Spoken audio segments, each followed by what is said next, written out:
Hello students, good evening.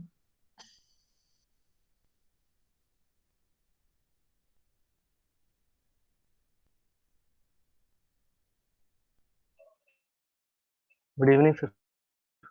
Good evening. Good evening. Good evening बेटा, good evening.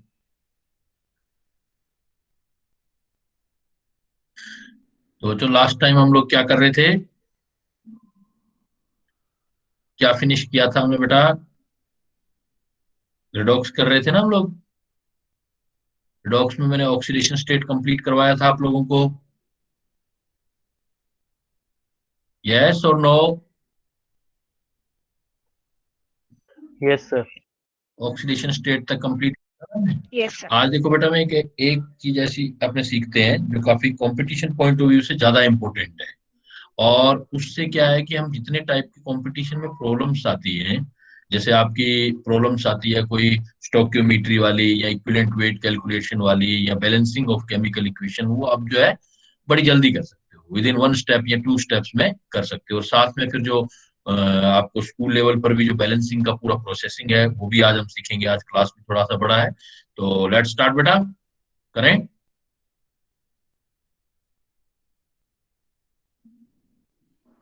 Yes, sir. देखो, Yes, sir. आपको जो चीज कराने जा रहा हूँ वो है एन फैक्टर, वैलेंसी फैक्टर। पहले पढ़ा है बेटा एन फैक्टर? एक चीज करने जा रहे हैं एन फैक्टर, या इसको फैक्टर बोलते हैं, लेकिन आज Yes, sir. स्पेशली हम ये जो एन फैक्टर करने जा रहे हैं, ये करने जा रहे हैं ऑक्सीडाइजिंग एंड रिड्यूसिंग एजेंट के लिए। ऑक्सीडाइजिंग और रिड्यूसिंग एजेंट, कोई भी रिडॉक्स रिएक्शन होगी तो उसमें ऑक्सीडाइजिंग और रिड्यूसिंग एजेंट होंगे, as you done in last class. तो एन फैक्टर फॉर ऑक्सीडाइजिंग और रिड्यूसिंग एजेंट ये होता क्या है? ये एक्चुअली होता है नंबर ऑफ, जैसे ऑक्सीडाइजिंग है तो ये क्या करेगा, दूसरे को ऑक्सीडाइज करेगा तो खुद जो होगा रिड्यूस होगा। तो नंबर ऑफ गेनिंग और लूजिंग इलेक्ट्रॉन पर स्पीसीज, बिकॉज इलेक्ट्रॉन के गेनिंग और लूजिंग से रिलेटेड होता है ऑक्सीडेशन या रिडक्शन। बट पर स्पीसीज, जो आप स्पीसीज लोगे, जो भी ऑक्सीडाइजिंग एजेंट या रिड्यूसिंग एजेंट लोगे, तो वो कितने इलेक्ट्रॉन गेन कर रही है पर स्पीसीज या लूज कर रही है, उसको हम एन फैक्टर बोलते हैं। तो इसके लिए हमें क्या करना होता है बेटा? इसके लिए सबसे पहले हम कुछ रिएक्शंस हमें याद करनी होती है जो ज्यादा इंपॉर्टेंट रिएक्शंस होती है, और डिफरेंट केसेस बना करके हम लोग इसको स्टडी करते हैं। तो गेनिंग और लूजिंग इलेक्ट्रॉन में केस नंबर फर्स्ट जैसे हम देखते हैं, केस नंबर फर्स्ट में मान लो किसी स्पीसीज में, चाहे वो आइदर ऑक्सीडाइजिंग है और रिड्यूसिंग है, अगर उस स्पीसीज में one kind of atom oxidise या रिड्यूस हो रहा हो, तब कैसे करते हैं देखो। If one kind of atom oxidised और रिड्यूस्ड हो रहा हो, ऐसे केस अगर आपके पास होते हैं, तो आप क्या करते हो उसके अंदर कि आप रिएक्टेंट और प्रोडक्ट दोनों साइड, रिएक्टेंट और प्रोडक्ट में उस काइंड ऑफ एटम को रिकॉग्नाइज करते हो। रिकॉग्नाइज करके उनका ऑक्सीडेशन नंबर का डिफरेंस देखते हो। तो ये जो होगा इसमें magnitude of, magnitude of difference of oxidation number of that, जो भी एटम है, that atom in product side and reactant side. जो आपका प्रोडक्ट साइड है, या वो प्रोडक्ट साइड और रिएक्टेंट साइड में, दोनों साइड उसकी ऑक्सीडेशन स्टेट चेक करेंगे बेटा, रिएक्टेंट साइड में और प्रोडक्ट साइड में, दोनों में उसका ऑक्सीडेशन स्टेट चेक करके उसका डिफरेंस निकालेंगे और उसका मैग्नीट्यूड लेंगे, और मल्टीप्लाइड बाई जितने भी नंबर ऑफ एटम है पास, नंबर ऑफ एटम जो स्पीसीज आपने ली है उसमें है, उससे हम मल्टीप्लाई कर देंगे, पर स्पीसीज में मल्टीप्लाई कर देंगे। वेरी सिंपल, एक सिंपल एग्जांपल लेता हूं। सपोज मैं आपको बोलता हूं ferrous sulphate. Suppose ferrous sulphate is converted into the ferric sulphate, Fe2SO4 thrice. and you want to calculate the n factor of ferrous sulfate, इसका n factor निकालना चाहते हो बेटा, तो क्या करोगे? जो मैंने चीज आपको बताई, सबसे पहले काइंड ऑफ एटम को सिलेक्ट करोगे जिसका ऑक्सीडेशन या रिडक्शन हुआ है। तो यहाँ पर देखो सल्फेट तो जैसा पहले था वैसा का वैसा है, इसमें तो कोई चेंज नहीं आया सल्फेट के अंदर। ऑक्सीडेशन स्टेट सिर्फ किसकी चेंज हुई है? आयरन की। तो हम आयरन की ऑक्सीडेशन स्टेट चेक कर लेंगे। देखो फेरस सल्फेट है तो कितना होगा बेटा ऑक्सीडेशन नंबर इसका? +2। Clear? Yes, sir. Ferrous sulphate में आयरन का +2 और फेरिक सल्फेट में कितना होगा बेटा? +3। +3. हम डिसाइड जो करना चाहते हैं फेरस सल्फेट है तो हम ऐसे स्टडी करेंगे रिएक्शन, इधर से इधर फेरस सल्फेट देखना चाहते हैं तो हम क्या है डिफरेंस निकालेंगे बेटा। देखो इधर है +2 चार्ज, इधर है +3 चार्ज, तो डिफरेंस कितना आया एन फैक्टर में? 1 का डिफरेंस आया बेटा, 1. +2 से +3। तो फेरस से फेरिक में होगा तो 1 इलेक्ट्रॉन का चेंज होगा। और इस स्पीसीज में, इसकी पूरी 1 स्पीसीज, फेरस सल्फेट पूरा 1 स्पीसीज है, इस 1 स्पीसीज में आयरन का एटम देखेंगे, कितना आयरन का एटम है बेटा? फेरस सल्फेट में 1, फेरस सल्फेट में ओनली 1 आयरन है, इंटू 1 कर देंगे। इट्स मीन यहाँ पर एन फैक्टर फेरस सल्फेट का 1 हो गया बेटा, फेरस सल्फेट का एन फैक्टर 1। क्लियर? कोई डाउट? फेरस सल्फेट में कन्वर्ट होता है तो फेरस सल्फेट का एन फैक्टर 1 होगा पूरे फेरस सल्फेट का। क्लियर है बेटा ये पॉइंट? एक बार और Yes, sir. बताइए। देखो इसमें मैंने क्या बोला है कि अगर आपका 1 काइंड ऑफ एटम ऑक्सीडाइज या रिड्यूस हो रहा है तो उसमें क्या करेंगे, उस काइंड ऑफ एटम की ऑक्सीडेशन नंबर को चेक करोगे आप प्रोडक्ट साइड में और रिएक्टेंट साइड में, और उसका डिफरेंस निकालोगे। डिफरेंस में क्या होता है कि सिर्फ मैग्नीट्यूड आता है, डिफरेंस में मैग्नीट्यूड आता है। और जिस स्पीसीज का निकालना चाहते हो उसमें उस काइंड ऑफ एटम का नंबर और चेक करोगे तो उससे और मल्टीप्लाई कर दोगे, नंबर ऑफ एटम पर स्पीसीज। जैसे आपने ये एग्जांपल लिया फेरस सल्फेट, यहाँ पर फेरस का चेक किया आपने, आपने फेरस देखा Fe, फेरस जो सल्फेट है, सल्फेट का -2 चार्ज होगा तो फेरस का बेटा +2 होगा। और इधर फेरिक सल्फेट है तो फेरस का कितना होगा? इधर +3 होगा। तो यहाँ पर Yes, sir. +2, इधर +3, कितने का डिफरेंस आया बेटा? 1. 1 का। अब हमें फेरस सल्फेट निकालना है, मतलब ये रिएक्शन इधर से इधर स्टडी कर रहे हो तो फेरस सल्फेट का चाहिए हमें। तो फेरस सल्फेट में अब फेरस चेक करोगे, 1 फेरस सल्फेट में कितना फेरस है? 1 फेरस सल्फेट में एक ही आयरन का आइटम है ना, FeSO4, तो Yes, sir. 1 और कर दिया। तो टोटल एन फैक्टर अगर आपसे पूछा जाएगा तो क्या बोलोगे? N factor of ferrous sulphate, इस रिएक्शन में जो रिएक्शन गिवन है, N factor of ferrous sulphate is 1। Suppose यही कह देता कि नहीं फेरिक सल्फेट का पता करो आप, तो फेरिक सल्फेट का पता करते तो रिएक्शन ऐसे डिसाइड करते आप। तो देखो फिर ऐसे निकालते, तो अगर मुझे N factor of ferric sulphate निकालना होता तो फेरिक सल्फेट में क्या चेंजेस आ जाते देखो। तो आप एन फैक्टर फेरस का डिफरेंस देखते हो तो वापस 1 ही आता बेटा, है ना? Yes, sir. Yes, लेकिन sir. फेरिक सल्फेट में आयरन कितना है देखो? 2. 2 है, तो इंटू 2. इंटू 2 करना पड़ेगा। तो जिस स्पीसीज का निकालना हो उसमें नंबर ऑफ एटम भी काउंट किया करो, पर स्पीसीज में लेनी पर स्पीसीज है लेकिन उसके अंदर कितने एटम है। तो फेरस सल्फेट का इनफेक्टर कितना हुआ? अगर अगर आपसे 1. 1. one asks you what is the n factor of ferrous sulfate, then what will be your answer? 1. And if he change question like n factor of ferric sulfate in this reaction, then 2. n factor 2. 2 देखो बेटा। जैसे suppose कोई भी reaction ऐसी करते हैं, जैसे मैं आपको एग्जांपल, एक और एग्जांपल, इसको करते जाओ बेटा फिर मुझे बताते जाओ, आगे बढ़ते जाते हैं।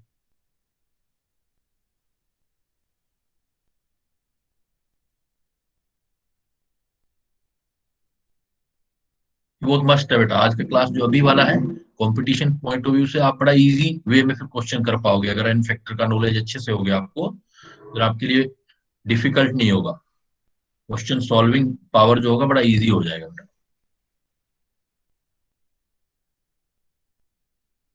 डन करते जाना बेटा, रिप्लाई करते जाना। Done, sir. Done, sir. देखो बेटा सपोज मैं आपको एक रिएक्शन देता हूँ और मैं कहता हूँ इन दोनों के एन फैक्टर निकालो। सपोज आपने देखा होगा कि नाइट्रोजन से अमोनिया बना सकते हैं ना हम लोग, N2 से क्या बना सकते हैं? Example second, Yes. Suppose nitrogen is converted into ammonia और हाइड्रोजन से मिलके सपोज अमोनिया बना रही है NH3। अब आपको जो है बैलेंस करोगे तो ऐसे लिखोगे N2 3H2 2NH3, but balancing का कोई हमें रिक्वायरमेंट ही नहीं है। हमसे अगर पूछा जाए एन फैक्टर ऑफ नाइट्रोजन निकालना है, N factor of nitrogen, nitrogen है तो बेटा इसको ऐसे स्टडी करेंगे हम इधर, है ना। अब हम पहले क्या करेंगे, यहाँ पर Yes, sir. नाइट्रोजन का ऑक्सीडेशन स्टेट निकालेंगे, तो नाइट्रोजन का ऑक्सीडेशन स्टेट 0 हो जाएगा, और यहाँ Yes, पर sir. भी नाइट्रोजन का ऑक्सीडेशन स्टेट निकालेंगे बेटा NH3 में, तो NH3 में -3 आ जाएगा, Yes, sir. NH3 में। अब Yes. दोनों का बेटा डिफरेंस निकालेंगे हम, नाइट्रोजन के केस में डिफरेंस देखो 0 से -3 कितने का डिफरेंस हो गया, 3 का 3 का difference. Three. डिफरेंस आ गया, 3 का, तो मैं लिखूंगा एन फैक्टर ऑफ नाइट्रोजन, तो नाइट्रोजन का डिफरेंस आया 3, बट वन नाइट्रोजन स्पीसीज में 1 N2 में नाइट्रोजन कितना दिखाई दे रहा है, देखो आपको 2. 2, तो 2 से मल्टीप्लाई भी Two. करना पड़ेगा ना, Yes, तो sir. पर स्पीसीज N2 में 2 नाइट्रोजन, इसलिए 3 × 2, तो इस केस में नाइट्रोजन का एन फैक्टर कितना हो गया बेटा, 6। 6. But 6. If we talk about the N factor of ammonia, तो अमोनिया के केस में देखो नाइट्रोजन का डिफरेंस कितना आया था, 3, 3. लेकिन अमोनिया में नाइट्रोजन तो पर स्पीसीज में देखना होता है तो 1 ही होगा ना, Yes, sir. Yes, sir. तो इंटू 1 हो जाएगा 1. बेटा। 1. तो इसका मतलब इन दिस रिएक्शन में अगर आपसे पूछा जाए what is the N factor of nitrogen, then what will be your answer, 6. 1 for nitrogen. हाँ, N 6. Factor for nitrogen is 6, and N factor of ammonia in this reaction 3.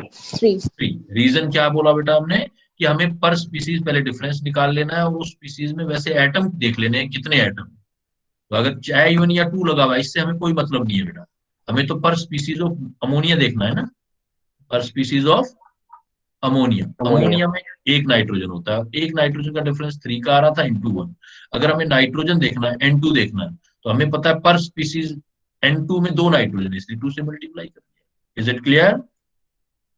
Yes, sir. Yes, sir. Yes.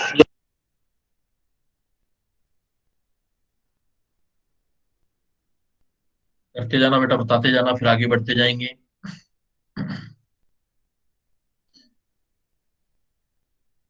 Done, sir. Done बेटा, बाकी students का भी done है, चलो आगे। Yes, sir. अब आपको क्या करना होगा, इट मींस इसके लिए आपके लिए जो मस्ट है वो कुछ रिएक्शंस आपको याद करनी पड़ेंगी बेटा, जैसे कुछ इंपॉर्टेंट एग्जांपल है, रिएक्शन याद होगा तभी तो आप इसका डिफरेंस कैलकुलेट कर पाओगे। Then you need to learn some examples, जो मैं एटलीस्ट मेंशन करूंगा वो आपको करना है बेटा। जैसे एक स्पीसीज होता है पर magnet ion, MnO4 negative ion, इसको बोलते हैं हम पर मैग्नेट आयन। अब ये पर magnet ion, first of all you have to learn the reaction, कि ये MnO4 जो पर मैग्नेट आयन है अलग अलग मीडियम में बेटा अलग अलग तरीके में चेंज होता है, ये अलग अलग रिएक्शन देता है, डिफरेंट रिएक्शन देता है, तो डिफरेंट रिएक्शन पहले आपको याद करनी है। वैसे तो हम फर्स्ट चैप्टर में भी करते हैं, अगर आपने किया होगा तो इट्स ओके, नहीं किया तो नो प्रॉब्लम, अब कर लेना। MnO4 नेगेटिव को अगर आप एसिडिक मीडियम देते हो बेटा, एसिडिक मीडियम, एसिडिक मीडियम का मतलब है कि आप H पॉजिटिव भी लिख सकते हो, तो ये MnO4 का जो मैग्नीज है ये Mn2 पॉजिटिव में कन्वर्ट हो जाता है, ये याद रखना है आपको, you have to learn, you need to memorise this जो है इंफॉर्मेशन। पर मैग्नेट आयन एसिडिक मीडियम देंगे तो Mn+2 में कन्वर्ट होगा, अगर आप MnO4 नेगेटिव पर मैग्नेट आयन को एल्कलाइन मीडियम या न्यूट्रल मीडियम देंगे, आप न्यूट्रल दें या एल्कलाइन दें, एल्कलाइन हो चाहे न्यूट्रल मीडियम हो, तो ये बेटा MnO2 में कन्वर्ट होगा, एल्कलाइन और न्यूट्रल मीडियम में Mn2, न्यूट्रल का मतलब वाटर की प्रेजेंस में, और एल्कलाइन मतलब OH नेगेटिव की प्रेजेंस में। सपोज थर्ड कंडीशन भी होती है इसके अंदर, आपका थर्ड कंडीशन ये लिखा हो कि if there is a strong alkaline medium, ये स्ट्रॉन्ग वर्ड साथ में लगा हो, स्ट्रॉन्ग एल्कलाइन मीडियम, जब कभी भी आप स्ट्रॉन्ग एल्कलाइन मीडियम देखेंगे तो देन आपका जो होगा ये कन्वर्ट होगा MnO4 to negative. First of all, you have to learn, I am repeating again and again, first of all, you have to learn these information. Permanganate ion is converted into Mn2 positive ion in acidic medium. Permanganate ion is converted into MnO2 in neutral or alkaline medium. and permanganate ion is converted into manganate ion. This ion is known as manganate ion. Manganate ion in strong alkaline medium, specially अगर strong word दिया हो तो अब देखो अलग अलग medium में N factor अलग अलग निकलेगा बेटा। जैसे सबसे पहले देखो एसिडिक मीडियम में निकालते हैं।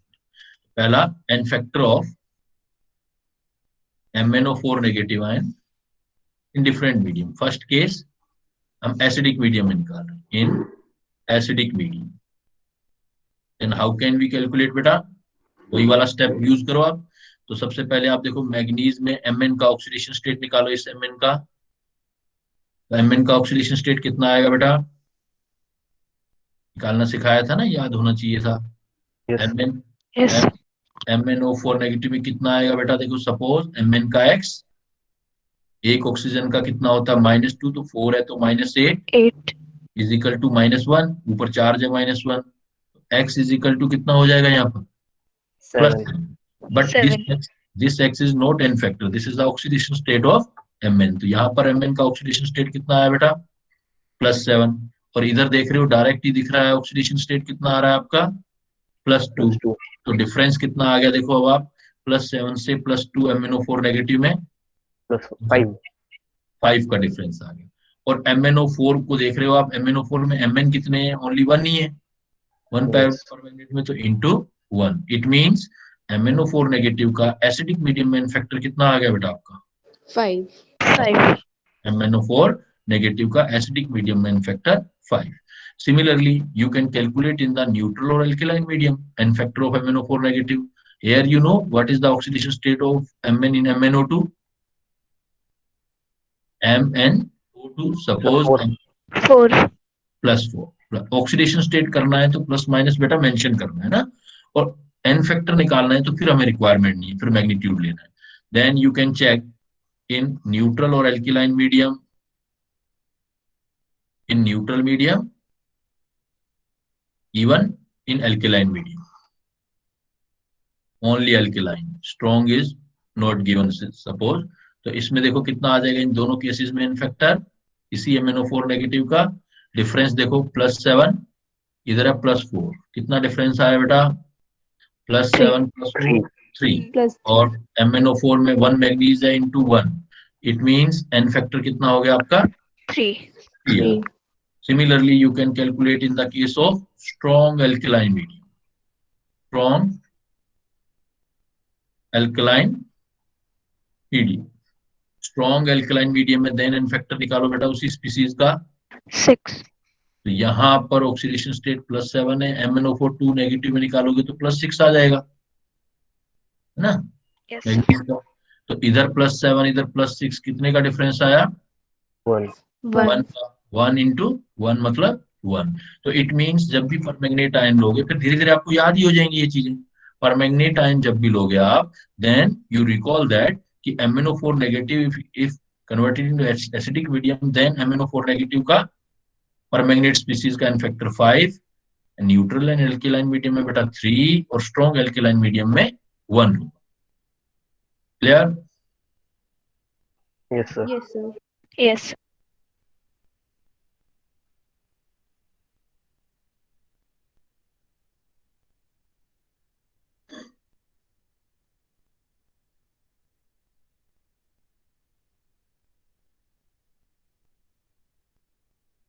Done sir. डन बेटा। Yes, sir. Yes. देखो अब पॉइंट ये है कि एन फैक्टर हमारे क्या क्या काम आ सकता है, तो ये पॉइंट मैं यहीं पर देखो डिस्कस कर लेता हूँ। सपोज कोई भी आपका एन फैक्टर का एप्लीकेशन क्या है, जैसे एप्लीकेशन, तो कभी भी एन फैक्टर जो हम करते हैं उसका एप्लीकेशन हमारे पास क्या है, एप्लीकेशन जो रहेगा, एप्लीकेशन ये है कि एन फैक्टर जो है, N factor is used to calculate the equivalent weight. First chapter में पढ़ा होगा ना आपने ये terminology, Yes, sir. Equivalent wait.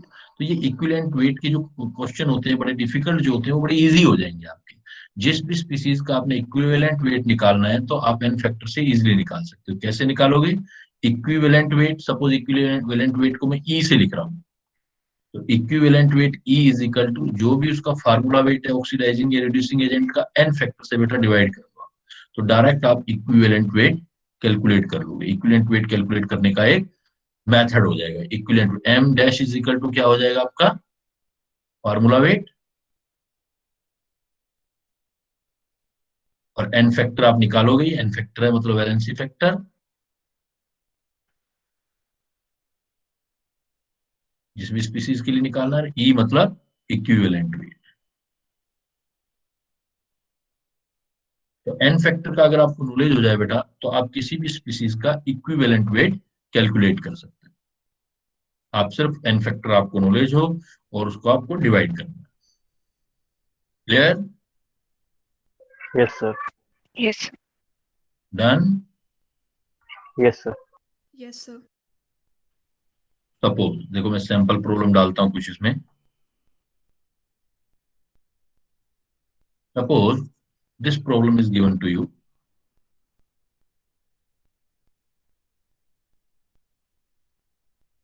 calculate the equivalent weight of N2 and ammonia in following reaction.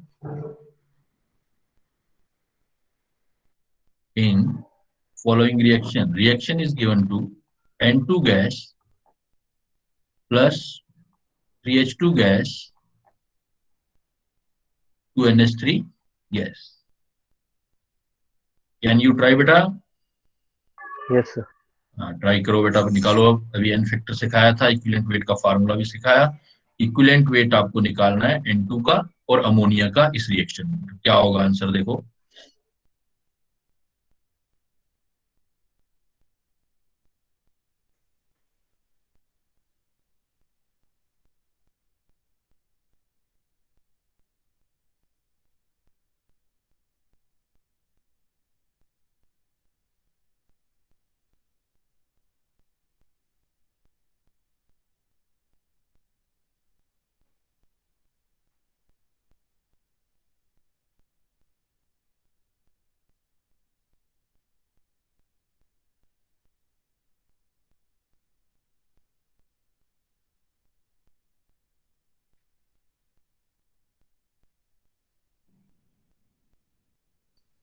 क्या आंसर दोगे बेटा?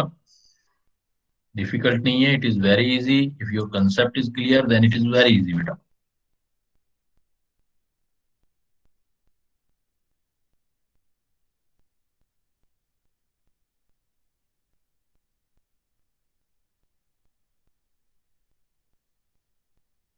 So 14/3 and 17. 14/3 and 17, 14/3 and 17, 70, yes बेटा, वेरी करेक्ट।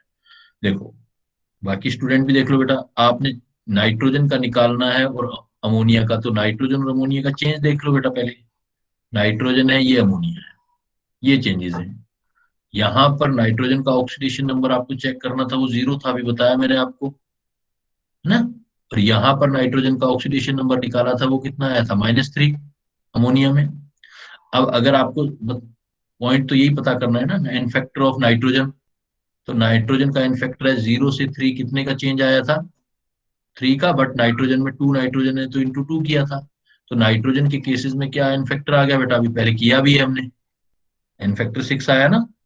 Yes, तो मैं sir. कैसे कैसे सोल्व करूंगा, equivalent weight of nitrogen is equal to formula weight of, या जिसको मोलिकुलर वेट भी बोलते हो, nitrogen divided by N factor. तो मैं बोल सकता हूँ कि जो भी नाइट्रोजन का फार्मूला वेट है डिवाइडेड बाय एन फैक्टर मतलब 6 हो जाएगा, और फार्मूला वेट N2 का 28 होगा, बिकॉज एक नाइट्रोजन का 14 होता है, तो 14 इंटू 2, फार्मूला वेट 28, तो 28/6, ये इक्विवेलेंट वेट ऑफ नाइट्रोजन है। Similarly, you can calculate about the ammonia. First of all, n factor of ammonia. What will be the n factor of ammonia बेटा? 0 से 3 नाइट्रोजन में चेंज आ रहा है oxidation state में, तो डिफरेंस कितने का आया 3 का, लेकिन अमोनिया में तो 1 नाइट्रोजन ही होता है, तो into 1, so n factor of ammonia is 3, And again, what is the formula of equivalent weight? Equivalent weight of ammonia is equal to formula weight of ammonia divided by n factor. तो ammonia का n factor use करोगे, ammonia का molar mass 14 and 3 17, तो 17/3, 17/3। Clear बेटा? आपके सबके Yes, sir. Answer आने चाहिए, बहुत अच्छे से आपको करना है ये सब, क्योंकि कंपटीशन पॉइंट ऑफ व्यू से जिस ड्रीम के लिए आप जो प्रिपेयर कर रहे हो उसमें ये चीजें ज्यादा जरूरी है कि जल्दी से कैसे इक्विवेलेंट वेट निकालें हम। क्लियर है बेटा? चलो आगे। Yes. Yes, sir. Yes. Next question suppose इस टाइप से मैंने दे दिया आपको,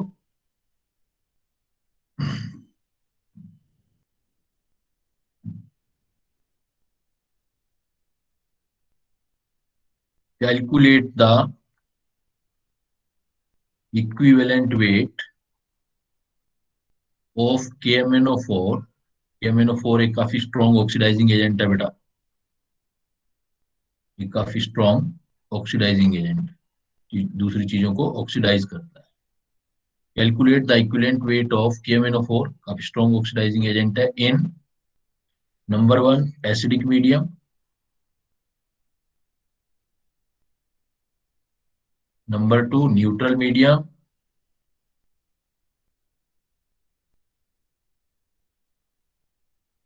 number 2 neutral medium, number 3 alkaline medium,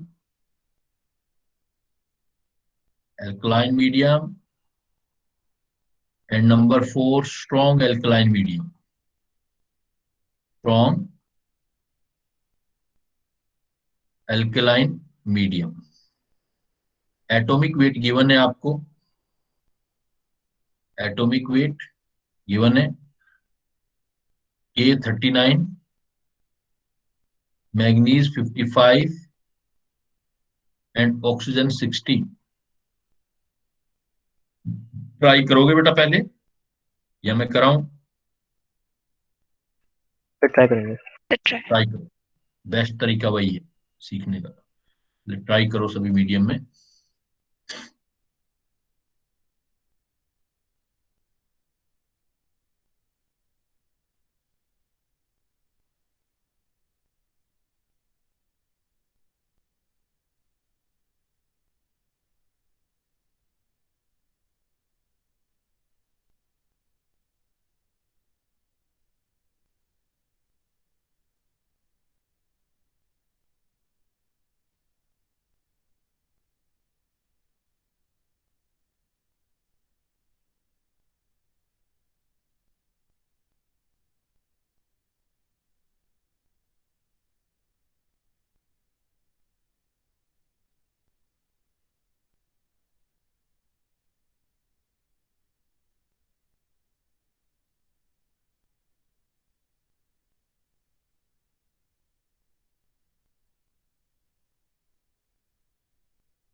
done sir. बेटा फिर एसिडिक मीडियम में कितना आया? 158/5। 158/5। वेरी गुड बेटा, because you know that KMnO4 है और हमें पता है कि एसिडिक मीडियम में KMnO4 जो कन्वर्ट होगा वो Mn2 पॉजिटिव में होगा, और न्यूट्रल मीडियम में MnO2 में होगा, एल्कलाइन में भी MnO2 में होगा, और स्ट्रॉन्ग एल्कलाइन में MnO4 टू नेगेटिव में। ऑलरेडी मैंने जो न्यूज दी है आपको उसी के बेस पे क्वेश्चन बना रहे हैं। तो यहाँ ऑक्सीडेशन स्टेट +7 है, तो +7 है तो n फैक्टर जो होगा वो देखते जाओ। देखो आप बेटा, तो एसिडिक मीडियम में n फैक्टर कितना आया, मैं ऐसे सोल्व करता जा रहा हूँ। एसिडिक मीडियम में इधर +7 था, इधर +2 था, डिफरेंस आया 5 का, और KMnO4 में एक ही Mn है इसलिए 1। और तो इसलिए इक्विवेलेंट वेट क्या होता है आपका, formula weight upon N factor. तो KMnO4 का अगर टोटल वेट निकालोगे तो K का 39, मैग्नीज का 55, वन ऑक्सीजन का 16 इंटू 4, तो ये ओवरऑल सोल्व करोगे तो बेटा आएगा 158। तो इसका मतलब इक्विवेलेंट वेट कितना आ गया एसिडिक मीडियम में, 158/5। 158/5 और सोल्व कर सकते हो आप। 5 3 जा 15, 3 5 1 जा 5, 6 5 6 जा 30, 31.6 आ गया। In case of neutral medium इसमें MnO2 में कन्वर्ट हो रहा है तो एन फैक्टर, बिकॉज MnO2 में ऑक्सीडेशन स्टेट +4 आया था, यहाँ पर +7 था, तो डिफरेंस 3 का था। 3 इंटू 1, और डायरेक्ट भी धीरे धीरे याद हो जाएंगे आपको, न्यूट्रल मीडियम में MnO4 नेगेटिव है तो 3 आ गया उसका। तो इक्विवेलेंट वेट अगर निकालूंगा इसमें तो 158/3 आ जाएगा। 158/3 का मतलब 5, 3 2 जा 6 है ना, 52.67। 52.67 आ जाएगा। MnO2 में भी सिमिलर रहेगा, यहाँ भी एन फैक्टर 3 है, 3 इंटू 1, तो यहाँ भी इक्विवेलेंट वेट आपका 158/3 हो गया, तो ये भी आपका 52.67 हो गया। और MnO4 नेगेटिव में एन फैक्टर कितना था, 1 था, क्योंकि यहाँ +6 था वहां +7 है, तो ये इक्विवेलेंट वेट आएगा 158/1।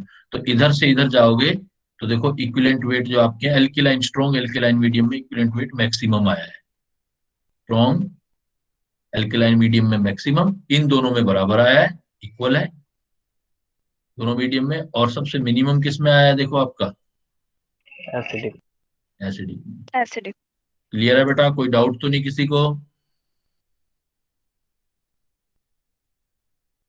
सर एक बार ऑक्सीडेशन नंबर निकालना बता दीजिए।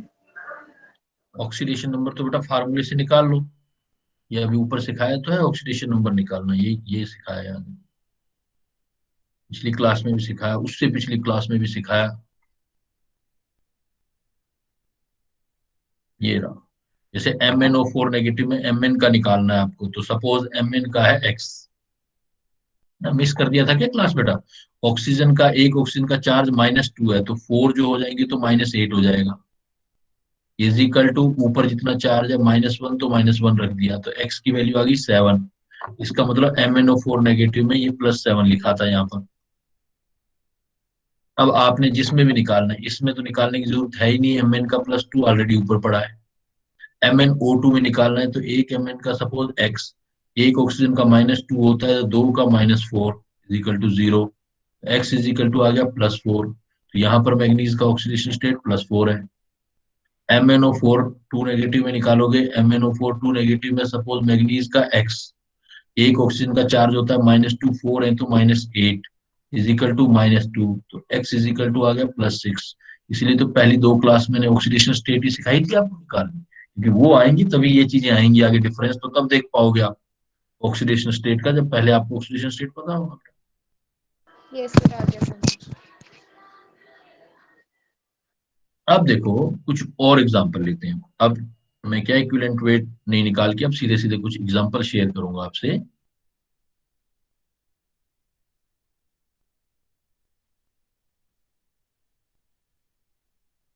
दूसरा एक काफी इंपोर्टेंट ऑक्सीडाइजिंग एजेंट होता है, नेक्स्ट एग्जांपल होता है पोटेशियम परमैंगनेट। पोटेशियम तो मैग्नेट। नहीं, पोटेशियम परमैंगनेट तो हो गया ना, पोटेशियम डाइक्रोमेट, ये डाइक्रोमेट आयन होता है। ये पोटेशियम जो डाइक्रोमेट आयन होता है ये भी आपका स्ट्रॉन्ग ऑक्सीडाइजिंग एजेंट है,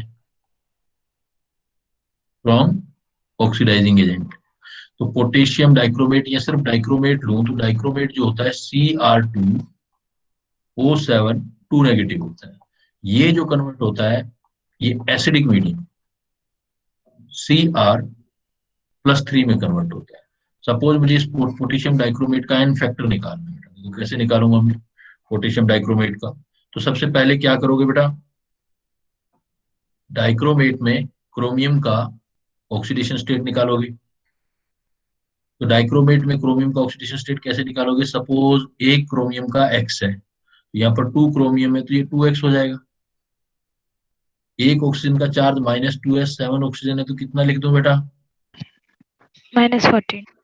-14, ऊपर जो चार्ज है वो लिख दो -2, तो 2x इज इक्वल टू कितना हो गया? 12, 12. x की वैल्यू कितनी आ गई बेटा? 6. 6. +6। इट मीन्स यहाँ पर क्रोमियम का ऑक्सीडेशन स्टेट आ गया +6, और यहाँ देखो कितना आ रहा है, +3। +3. तो वन डाइक्रोमेट की स्पीसीज में +6 से +3 कितने का डिफरेंस आया? पहले +6 से +3, 3 का। 3. लेकिन वन डाइक्रोमेट स्पीसीज में क्रोमियम कितने हैं देखो, 2. तो एन फैक्टर कितना लोगे इसका? 6. पोटेशियम डाइक्रोमेट का एन फैक्टर आ जाएगा 6। क्लियर? Yes. Yes.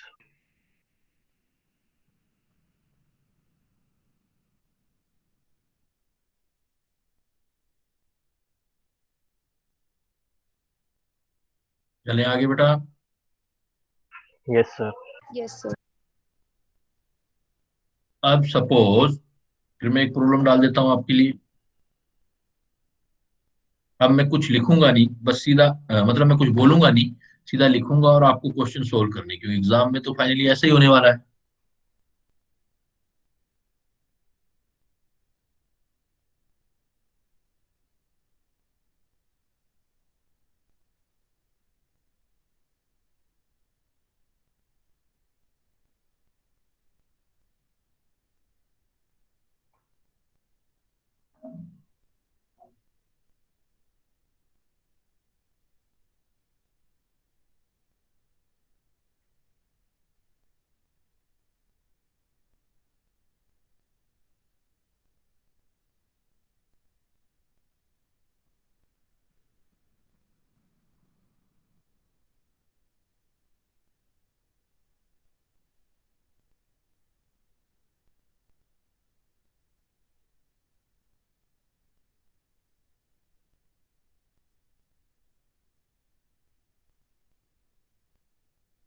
मैंने कुछ नहीं बोला बेटा, आपके सामने ये प्रॉब्लम डाल दी, आपको सॉल्यूशन बनाना है इसका।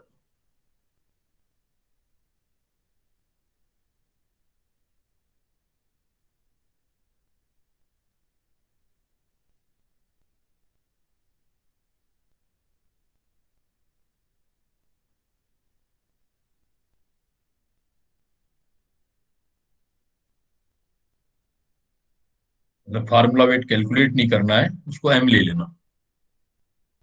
कुल मिला के सिर्फ एन फैक्टर निकालने और एम से डिवाइड करने दोनों केसेस में।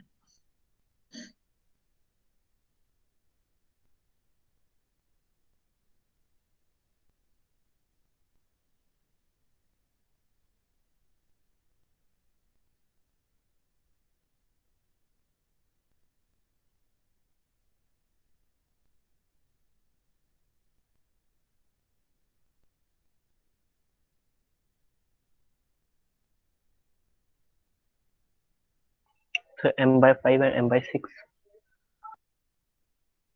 m/5 and m/6। और कोई बताओ बेटा।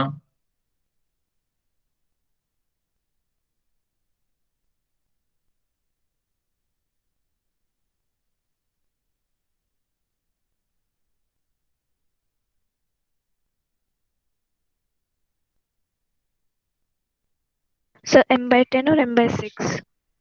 m/10 और m/6।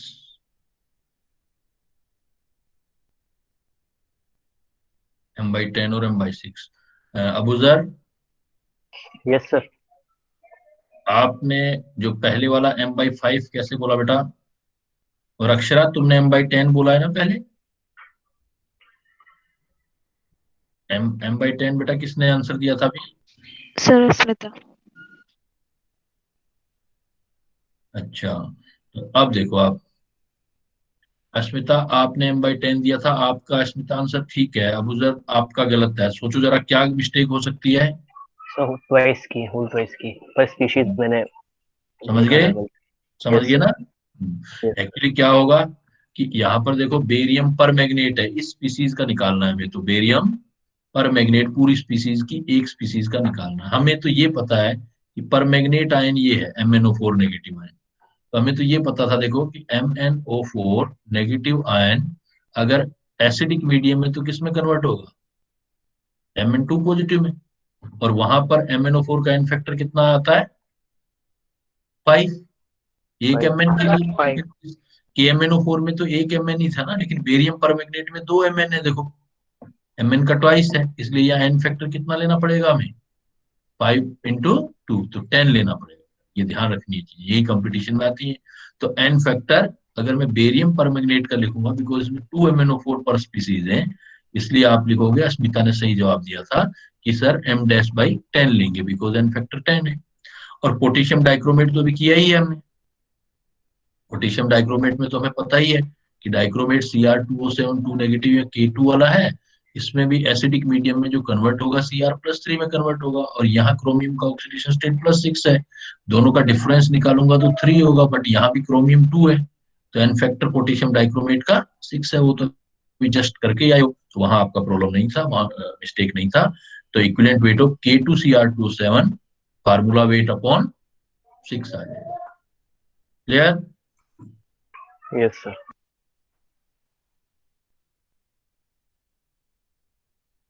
ध्यान से देखना बेटा कैलकुलेशंस को, जैसे मैंने बोला था कि मैं बोलूंगा नहीं, ये प्रिंट होगा, ऐसा एग्जाम में आपके सामने प्रिंट हुआ आएगा और उससे आपको डिसाइड करना है। चले बेटा, डन है, आगे चलो। बाकी स्टूडेंट भी बेटा इन्वॉल्व हुआ करो क्लास के अंदर, जितना इन्वॉल्वमेंट करोगे उतना आपको आगे बेनिफिट मिलने वाला है। अपने बेनिफिट की बात हर कोई करता है, आप क्यों नहीं करते? जितना बोलेंगे ना उतना आपका डिस्कस होगा तो चीजें और क्लियर होंगी। चलो बेटा आगे।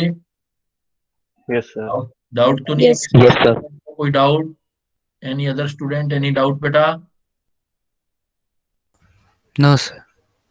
देखो, सपोज मैं कोई ऐसा एग्जांपल दे देता हूं आपको कि I2 I नेगेटिव में कन्वर्ट हो रहा है, I2 I नेगेटिव, और आयोडीन जो होता है I नेगेटिव में कन्वर्ट होता है, तो एन फैक्टर ऑफ I2 निकालना है बेटा। निकालो, देखो इस रिएक्शन में क्या होगा। ट्राई करो इसमें। 2। वेरी गुड, 2 होगा, 2। क्योंकि यहाँ पर आयोडीन का ऑक्सीडेशन नंबर 0, यहाँ क्लियर कट -1 दिखाई दे रहा है, तो डिफरेंस 0 से 1 मतलब 1 का हो गया। हमें तो I2 का निकालना है ना, 1 स्पीसीज ऑफ I2 में 2 आयोडीन है, तो 2।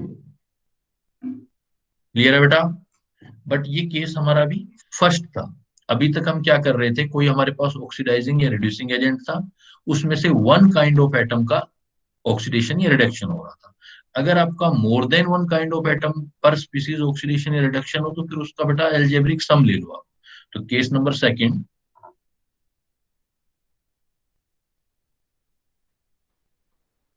If more than one kind of atom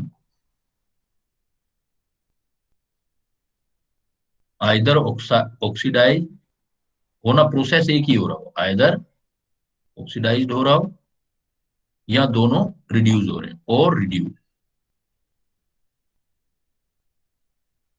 then resultant n factor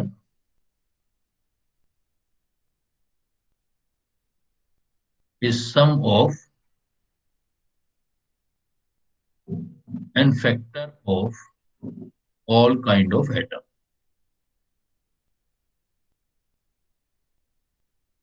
मान लेते दो एटम है, तो टोटल एन फैक्टर निकालना होगा, तो जो हम पहले वाले का निकालेंगे प्लस दूसरे वाले का निकालेंगे, वो हम सम करेंगे। तो इसमें भी क्या है, हमें ऐसी रिएक्शंस बेटा याद करनी पड़ेंगी पहले कि ऐसा किस किस स्पीसीज में होता है जिसमें एक से ज्यादा काइंड ऑफ एटम ऑक्सीडाइज या रिड्यूस होते हैं। जैसे मैं आप कुछ एग्जांपल दूंगा जो आपको याद करने हैं। जैसे एक होता है बेटा फेरस, अभी सल्फेट किया था आप लोगों ने ऊपर, एक होता है ferrous oxalate. Ferrous oxalate, ferrous oxalate जो ऑक्सीडाइज्ड होता है is oxidised into ferric ion and CO2। Ferric ion और कार्बन डाइऑक्साइड में कन्वर्ट होता है फेरस ऑक्सलेट। सबसे पहले देखो बेटा, मैं फेरस ऑक्सलेट का फार्मूला बनाना सिखाता हूँ। फेरस मतलब आयरन का चार्ज कितना होगा, फेरस है तो +2, फेरस +2। ऑक्सलेट ऑक्जेलिक एसिड से बनता है, ऑक्जेलिक एसिड का फार्मूला जानते हो बेटा? Sir C2O4। C2O4 मतलब 2 COOH। तो इसमें अगर मैं H हटा दूंगा तो बाकी जो बचेगा वो ऑक्सीलेट आयन होगा, तो ऑक्सीलेट आयन जो बनेगा वो बनेगा C2O4 2 नेगेटिव। ये हमारे पास फेरस ऑक्सीलेट होता है। तो फेरस ऑक्सीलेट का फार्मूला, ये दोनों कैंसिल हो जाएंगे तो मिला के रख दोगे तो फेरस ऑक्सीलेट बन जाएगा FeC2O4। अगर इसको आप ऑक्सीडाइज करोगे तो ये कन्वर्ट जो होगा बेटा, एक तो फेरिक आयन में होगा। फेरिक आयन का मतलब समझते हो कितना चार्ज होगा? +3। +3। फेरस का मतलब +2, फेरिक का मतलब +3, और ये कन्वर्ट हो रहा है आपका CO2 में। अब सपोज मुझे एन फैक्टर इसका निकालना है पूरे का, तो इस पूरे का एन फैक्टर निकालना है तो मैं क्या करूंगा? पहले ऑक्सीडेशन स्टेट चेक करूंगा बेटा। देखो आयरन का ऑक्सीडेशन स्टेट कितना है? फेरस ऑक्सीलेट है तो क्लियर है बेटा, फेरस का कितना होगा ऑक्सीडेशन स्टेट? +2। +2। और फेरिक का ऑक्सीडेशन स्टेट कितना है? +3। +3। इसका मतलब बेटा +2 से +3 में जा रहे हो तो क्या हो रहा है? 1 का डेल। 1 का डिफरेंस। मतलब ऑक्सीडेशन हो रहा है ना, पहली बात ये। O हो रहा है, O मतलब ऑक्सीडेशन। ऐसे ही अब कार्बन चेक करो आप। देखो कार्बन को निकाल के देखना पड़ेगा आपको, ऐसे पता नहीं लगेगा। तो आप लिख सकते हो FeC2O4। फेरस का आपको पता है +2। एक कार्बन का सपोज X ले लो तो 2 कार्बन का 2X, कार्बन का चार्ज निकालना है। एक ऑक्सीजन का -2 होता है तो 4 का -8 इक्वल टू कोई ऊपर चार्ज नहीं है बेटा, 0। तो 2X इज इक्वल टू कितना आ जाएगा हमारे पास? +6। तो X की वैल्यू कितनी आ जाएगी मेरे पास? +3। +3। इट मीन्स कार्बन का ऑक्सीडेशन स्टेट कितना आ गया यहाँ पर? +6। 6 प्लस। नहीं, प्लस अभी ऑक्सीडेशन स्टेट निकाल रहे हैं बेटा, एन फैक्टर नहीं निकाल रहे, अभी ऑक्सीडेशन स्टेट। जस्ट वेट, अभी कार्बन का ऑक्सीडेशन स्टेट निकाला है इधर रिएक्टेंट साइड में। अब प्रोडक्ट साइड में ऑक्सीडेशन स्टेट निकालो बेटा। CO2 है, CO2 है तो सपोज C का X, 2 ऑक्सीजन है तो -4 इक्वल टू 0, तो X इज इक्वल टू कितना हो जाएगा? +4। +4 तो इट मीन्स -3 से +4, तो ये भी क्या हो रहा है बेटा? Oxidation oxidise. ऑक्सीडाइज। ऑक्सीडाइज हो रहा है। तो फेरस ऑक्सीलेट में आप क्या ऑब्जर्व कर पा रहे हो? फेरस ऑक्सीलेट में फेरस का भी और कार्बन का भी क्या होने जा रहा है? ऑक्सीडेशन। तो यही रूल, यही पॉइंट मैंने बताया था। जब ऐसी स्पीसीज दिख जाए जिसमें एक से ज्यादा, if more than one kind of atom, more than one kind of atoms either oxidise और रिड्यूस, कुछ भी हो, तो resultant n factor is the sum of N factor of all kind of atom. तो N factor N1 upon N2। तो ferrous का निकालो बेटे एन फैक्टर पहले, फेरस का। तो फेरस देखो +2 से +3 कितने का डिफरेंस आया बेटा? 1। और Fe कितने हैं स्पीसीज में फेरस ऑक्सीलेट में? 1। 1। 1। आयरन की रिस्पेक्ट में कितना एन फैक्टर हो गया? 1। मतलब 1। आयरन एक इलेक्ट्रॉन का चेंज करेगा। अब ऑक्सीलेट कार्बन के रिस्पेक्ट में देखो बेटा, कार्बन का रिस्पेक्ट भी निकालो। कार्बन के रिस्पेक्ट में एन फैक्टर ऑक्सीलेट आयन के लिए निकालो, C2O4 2 नेगेटिव के लिए। तो देखो डिफरेंस कितना आया? +3 से +4, कितने का डिफरेंस हुआ? 1 का। लेकिन इसमें कार्बन कितने हैं देखो? 2। 2। इट मींस फेरस ऑक्सीलेट में फेरस का भी ऑक्सीडेशन हो रहा है, ऑक्सीलेट का भी ऑक्सीडेशन हो रहा है। बट फेरस का एन फैक्टर कितना आया? 1 1। 1। और ऑक्सीलेट का एन फैक्टर कितना आया? 2। 2 2। तो रिजल्टेंट एन फैक्टर क्या लिखूंगा बेटा मैं फेरस ऑक्सीलेट का? 3। टोटल एन जो लिखोगे आप, टोटल फेरस ऑक्सीलेट का जो लिखोगे FeC2O4 का, तो N1 + N2 हो जाएगा। तो N1 था 1 और N2 हो गया 2, तो फेरस ऑक्सीलेट का कितना लिखोगे आप? 3 3। जब फेरस ऑक्सीलेट आएगा तो इसका एन फैक्टर आप 3 लिखेंगे बेटा। फेरस ऑक्सीलेट का एन फैक्टर 3, मतलब फेरस ऑक्सीलेट का इक्विवेलेंट वेट निकालना है तो E/3 लिखोगे बेटा। क्लियर? कोई डाउट?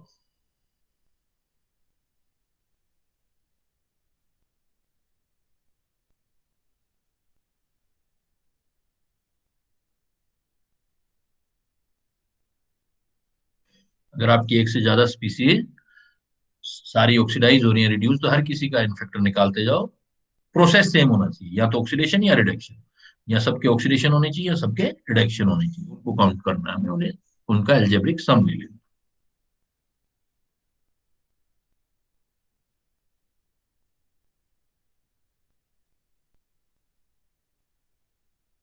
Done sir.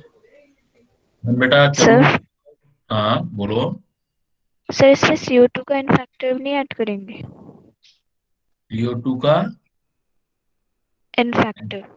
हाँ CO2 का नहीं लेना ना, हमें तो फेरस ऑक्सलेट का निकालना है। फेरस एन फैक्टर क्या होता है, जो एटम दूसरी चीज में कन्वर्ट होता है उनके ऑक्सीडेशन स्टेट का डिफरेंस होता है। तो हम CO2 का एन फैक्टर नहीं बोलेंगे ना। अच्छा आप ये कह रहे हो कि सर CO2 का एन फैक्टर निकालें तो क्या आएगा, ये पूछना चाहते हो ना आप? सर वो दूसरी साइड से निकाल लेंगे तब हाँ भी दूसरी आएगा। साइड। सर फिर उसे ऐड कर सकते हैं ना, क्योंकि फॉर्मूला में लिखा है कि सारे टाइप्स ऑफ एटम नहीं का वो ऐड एक ही, करेंगे। नहीं नहीं एक ही साइड का बेटा, सारे का मतलब है फेरस ऑक्सलेट का निकालना चाहते हो ना आप किसका निकालना चाहते हो? फेरस ऑक्सलेट का। तो उसमें फेरस और ऑक्सलेट का ऐड करना है हमने, सारे का मतलब ये है। ऐसा नहीं कि ओके CO2 सर। से चले जाएंगे, वो नहीं लेना हमने। अगर ओके मैं सर। यहाँ से बेटा सिर्फ आपसे फेरिक आयन का पूछता तो एन फैक्टर कितना आता, फेरिक आयन का, सिर्फ फेरिक आयन का? +3। नहीं, एन फैक्टर प्लस थ्री 1। है बेटा।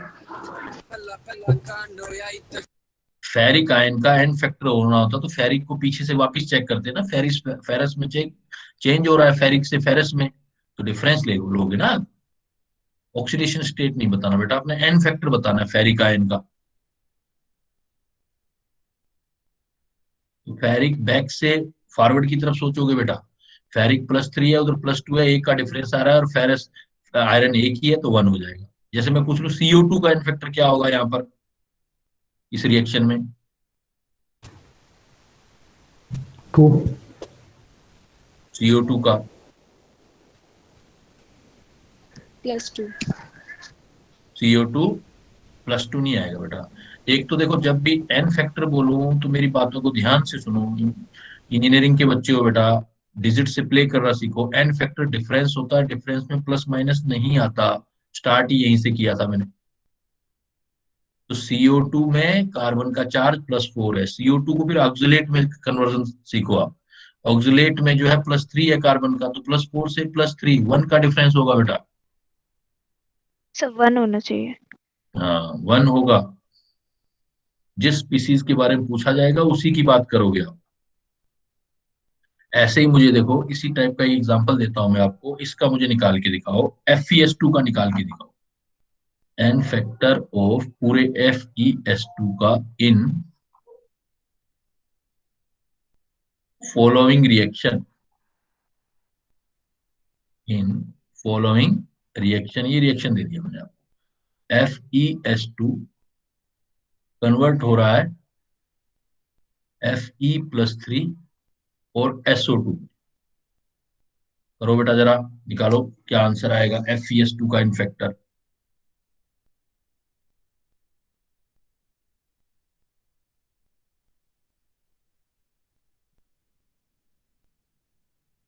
पूरा ना माइंड गेम है, सारी कैलकुलेशंस हैं। कंपटीशन में कैलकुलेशंस आती हैं बेटा, सिर्फ याद करके लिखने वाला काम नहीं होता, वो बोर्ड में होता है सिर्फ, स्कूल में। यहाँ पर देखो कैलकुलेशन सीख रहे हैं हम आज की क्लास में स्पेशली। FeS2 Fe+3 SO2 में सपोज कन्वर्ट हो रहा है, हमें पूरे FeS2 का इन फैक्टर निकालना है। और इवन कंपटीशन में बेटा वही क्वेश्चन मिलेंगे जो I am discussing with you, बाहर भी नहीं जाना कुछ।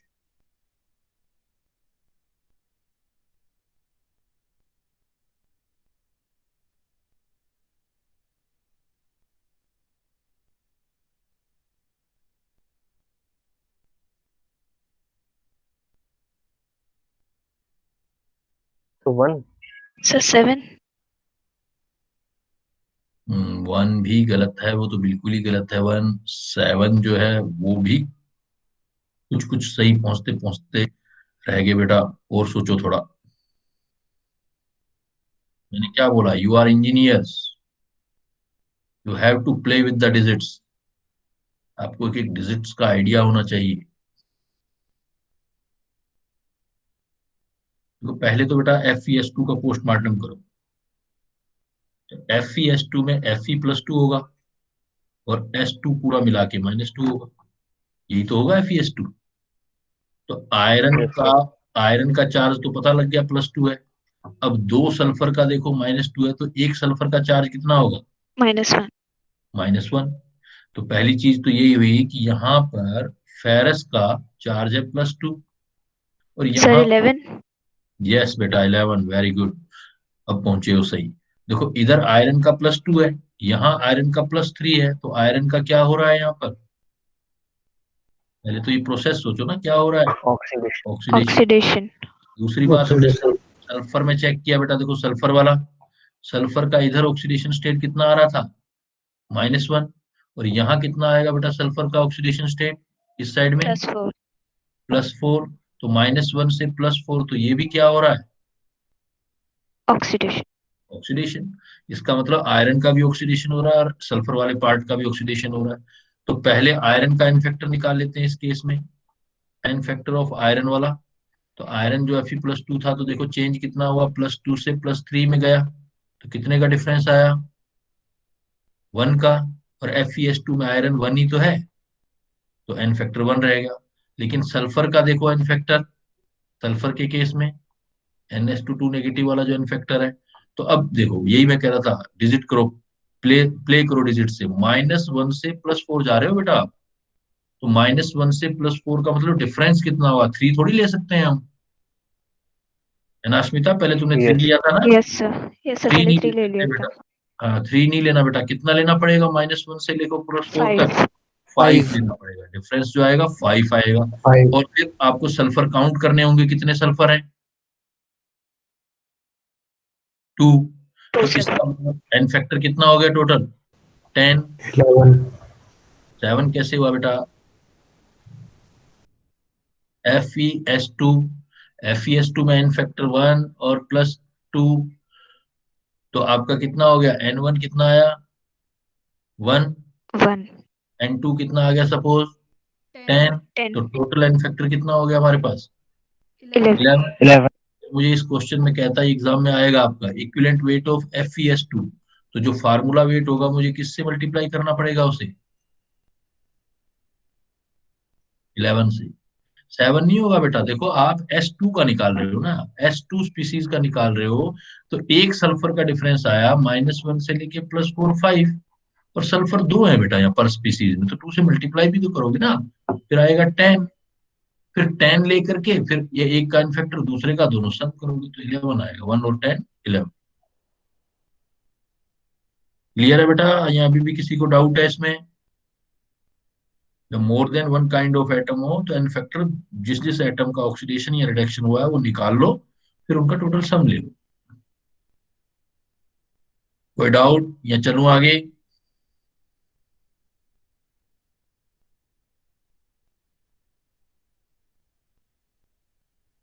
कैलकुलेशन है, और खुद आप सोचोगे अरे मैंने ऐसे क्यों नहीं सोचा, क्यों मैं ऐसे सिल्ली सी मिस्टेक कर रहा था। जैसे ये सिल्ली मिस्टेक है, -1 से +4 डिफरेंस 3 ले रहे हो, तो ये सिल्ली मिस्टेक है। -1 से +4 इसका डिफरेंस आपको 5 लेना चाहिए था। फिर दूसरा, ये तो पर एटम आ गया आपके पास, अब पर स्पीसीज में ऐसे एटम भी देखने होते हैं, पूरा रूल ही यही है। पर स्पीसीज में एटम देखोगे, उससे मल्टीप्लाई करोगे आप, तब एन फैक्टर निकलेगा। क्लियर? Yes, sir. चलें आगे। यस सर ये आपका केस सेकंड हो गया, जब एक ही स्पीसीज का ऑक्सीडेशन या रिडक्शन होगा। अब फिर हमारे पास आता है बेटा एक केस थर्ड। इसमें क्या करना होता है, अगर species if same species same kind of atom undergoes in oxidation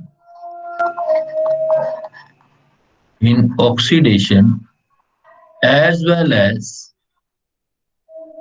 in reduction. Same kind of species, same kind of atom undergoes in oxidation as well as in reduction. Such redox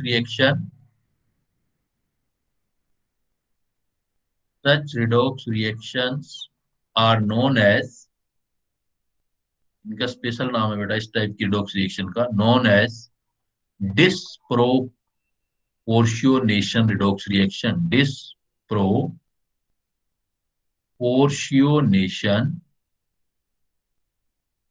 डिस्प्रोपोर्शियोनेशन redox reaction.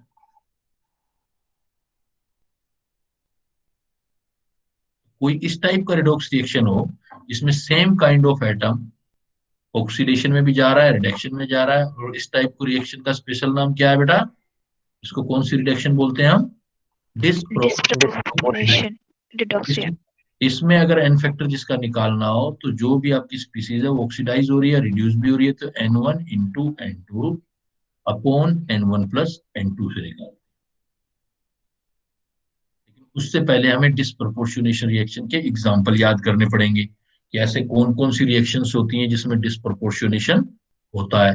तो same kind of atom undergo in oxidation as well as in reduction. Such redox reaction are known as disproportionation redox reaction. इसमें N factor निकालना हो तो N1 into N2 upon N1 plus N2. ऐसे example फिर हमें याद करने पड़ेंगे बेटा, ऐसी रिएक्शंस याद करनी पड़ेंगी कौन कौन सी होती हैं. जैसे कुछ एग्जाम्पल्स हैं. जैसे एग्जाम्पल, फर्स्ट एग्जाम्पल है, कोई भी हैलोजन है उसको अगर एल्कली बेस में रिएक्ट करवा दें, रिएक्शन ऑफ हैलोजन, जैसे आपका Cl2 है, Cl2 है, Br2 है, I2 है, विद एल्कली, एल्कली जैसे KOH है, NiOH है, उनके साथ रिएक्शन करा. तो ये आपको याद करनी पड़ेगी क्या रिएक्शन. तो कोई भी हैलोजन, इसका ए पार्ट, अगर कोई हैलोजन जैसे X2 रिएक्ट करता है, react with dilute alkali, dilute और कोल्ड भी एल्कली या NaHKH to give halide and hypohalite ion, hypohalite ion, halide ion और hypohalite ion. हैलाइड आयन का फार्मूला होता है बेटा X नेगेटिव, कोई भी हेलोजन होगा उसका नेगेटिव. हाइपोहैलाइड का फार्मूला होता है OX नेगेटिव. जैसे सपोज मैं आपको एग्जांपल देता हूं कि मैं कहता हूं कि आप क्लोरीन ले लो, Cl2. क्लोरीन की रिएक्शन आप NaOH से करवा दो, लेकिन NaOH जो लेना है वो कोल्ड लेना है, वो डाइल्यूट लेना है, मतलब एक्वस सॉल्यूशन में लेना है. तो ये रिएक्शन होके बनेगा क्या, देखो, एक क्लोरीन Cl नेगेटिव मतलब क्लोराइड में कन्वर्ट हो जाएगा तो Na के साथ जाएगा तो NaCl, और एक हाइपोक्लोराइड मतलब NaOCl में कन्वर्ट हो जाएगा. तो इस वाले प्रोडक्ट को, पहले वाले प्रोडक्ट को तो आप नाम जानते ही, उसको क्या बोलोगे बेटा? Sodium chloride. लेकिन दूसरे वाला भी नहीं जानते हो तो याद करना है, सोडियम OCl है, जैसे OX होता तो हाइपो, कोई हेलोजन होता तो हेलाइड, क्लोरीन है तो क्लोराइड. Sodium hypo chloride. इस केस में देखो क्लोरीन को आप जरा सोचो, यहां पर देखो क्लोरीन का ऑक्सीडेशन नंबर कितना होगा पहले वाले केस में? 0. ऑक्सीडेशन नंबर क्लोरीन का 0 है. लेकिन यहाँ इस स्पीसीज में देखो क्या क्लोरीन का ऑक्सीडेशन नंबर आएगा? -1. और यहाँ निकाल के देखोगे तो बेटा आएगा +1. कैसे? जैसे अलग से करके देख लो आप. जैसे आपके पास सपोज NaOCl है, तो Na का तो फिक्स है ना, कितना होगा Na का? एल्कली मेटल है +1. +1. ऑक्सीजन का कितना होगा बेटा? -2. -2. क्लोरीन का सपोज नहीं पता तो X X. Equal to 0. तो X इज इक्वल टू कितना आ जाएगा? +1.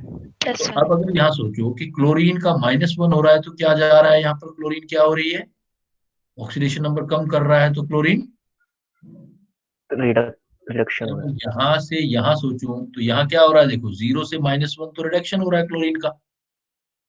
और अगर मैं ऊपर वाली रिएक्शन सोचूं क्लोरीन को, अगर दूसरी वाली साइड सोचूं तो क्या हो रहा है, देखो 0 से +1 जा रहा है, ऑक्सीडेशन। तो ऑक्सीडेशन. तो सेम काइंड ऑफ एटम है ना क्लोरीन, तो सेम काइंड ऑफ, ये डेफिनेशन देखो, same kind of atom undergo in oxidation as well as in reduction.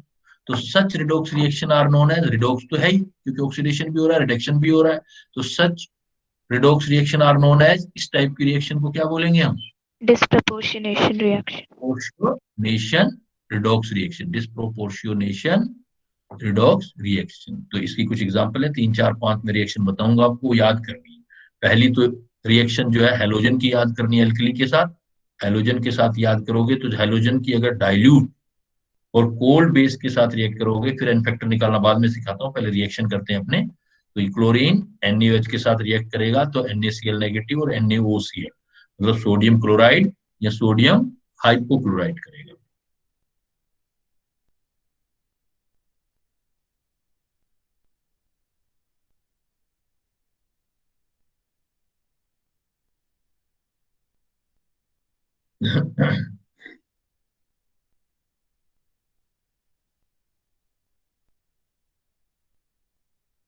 Clear है बेटा, चले आगे। Yes sir. Yes sir. अब ये जो आपने अभी लिखा है रिएक्शन, इस रिएक्शन को आप आयनिक फॉर्म में भी लिख सकते थे, ऐसे भी ठीक है, और सपोज मैं इसको ऐसे भी लिख सकता था, और इसी रिएक्शन को और लिख के हम क्या लिख देते, Cl2 ऊपर लिख देते, यहाँ कह देते कि हमने डाइल्यूट कोल्ड बेसिक मीडियम ले लिया, तो क्लोरीन कन्वर्ट किस में हो जाएगा, Cl negative and OCl negative, या ClO नेगेटिव, कुछ भी बोलो, नेगेटिव। इसको आप बोलोगे chloride ion,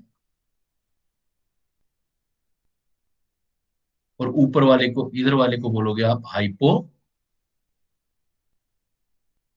chloride ion, hypochloride ion. N factor निकालना चाहते हो निकाल लो बेटा, पहले इसमें निकालो, देखो इसका इसमें कन्वर्जन देखो पहले, तो इधर ऑक्सीडेशन नंबर कितना है, 0, 0 0. इधर जा रहा है 0, और इधर कितना है, -1. -1। -1, तो 0 से -1 रिडक्शन हो गया बेटा, यस रिडक्शन सर। हो गया तो एन फैक्टर सपोज N1 निकाल लिया, तो 0 से -1 कितने का डिफरेंस हुआ,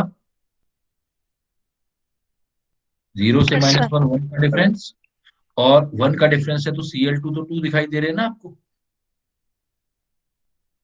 2 ले यस लिया। सर। इसी टाइप से आप ऑक्सीडेशन वाला देख लो,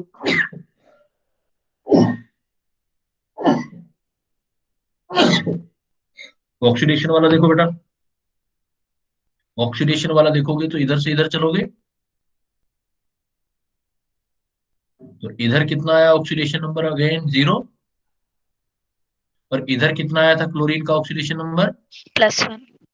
+1, 0 से +1, अब ये हो गया ऑक्सीडेशन, और एन फैक्टर देखो ऑक्सीडेशन वाले केस में निकालो कितना आएगा, N2 बोल दो 1. इसको, 0 से 1 का डिफरेंस 1, लेकिन Cl2 है ना, ये 2 मत भूला करो, एटम इंटू 2। अब आपको रिजल्टेंट एन फैक्टर का फार्मूला क्या बताया था ऐसे केसेस में, रिजल्ट जो है टोटल, एन टोटल जो है N1 इंटू N2 और N1 प्लस N2, तो N1 कितना आया था 2 इंटू 2, नीचे भी 2 + 2, तो टोटल सॉल्यूशन क्या आ गया आपका, 1.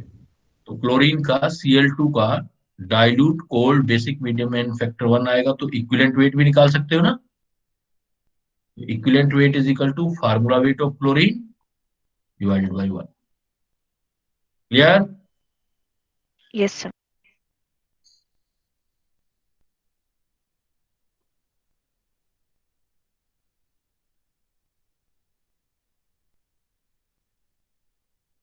Done, sir. चलो बेटा, सभी का हो गया। Yes sir. पहले Yes, रिएक्शन sir. याद करनी है, वहां यस कुछ नहीं कर सकते हम। रिएक्शन पहले हमें याद ही करना पड़ेगा कि ये इस चीज में ऐसे कन्वर्ट होता है, फिर कैलकुलेशन बनानी पड़ेगी। अगर मैं इसी NaOH को कंसंट्रेट और हॉट ले लूं तो प्रोडक्ट बदल जाएंगे बेटा। इसी का बी पार्ट ले लूं मैं, B halogen react with or concentrated base to give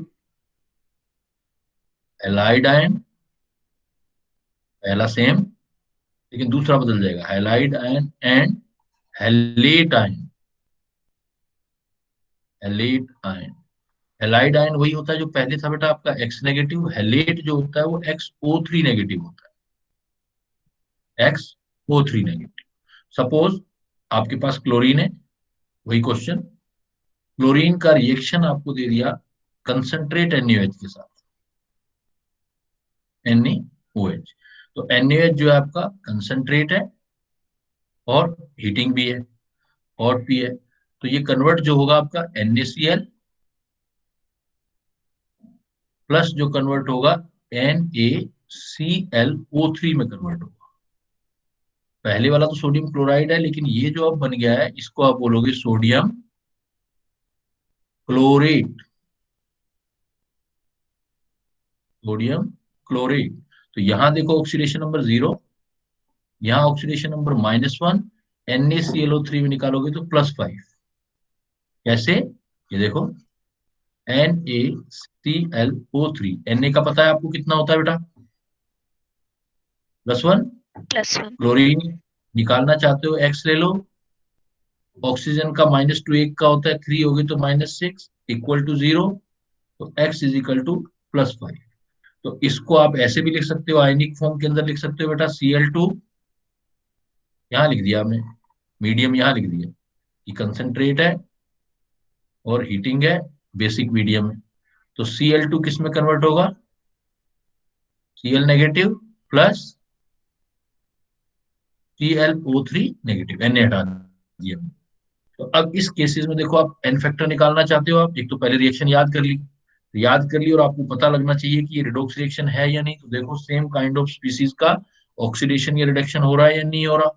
तो पहले ये चेक करो, देखो इधर से ये चेक किया आपने, या ऐसा करो,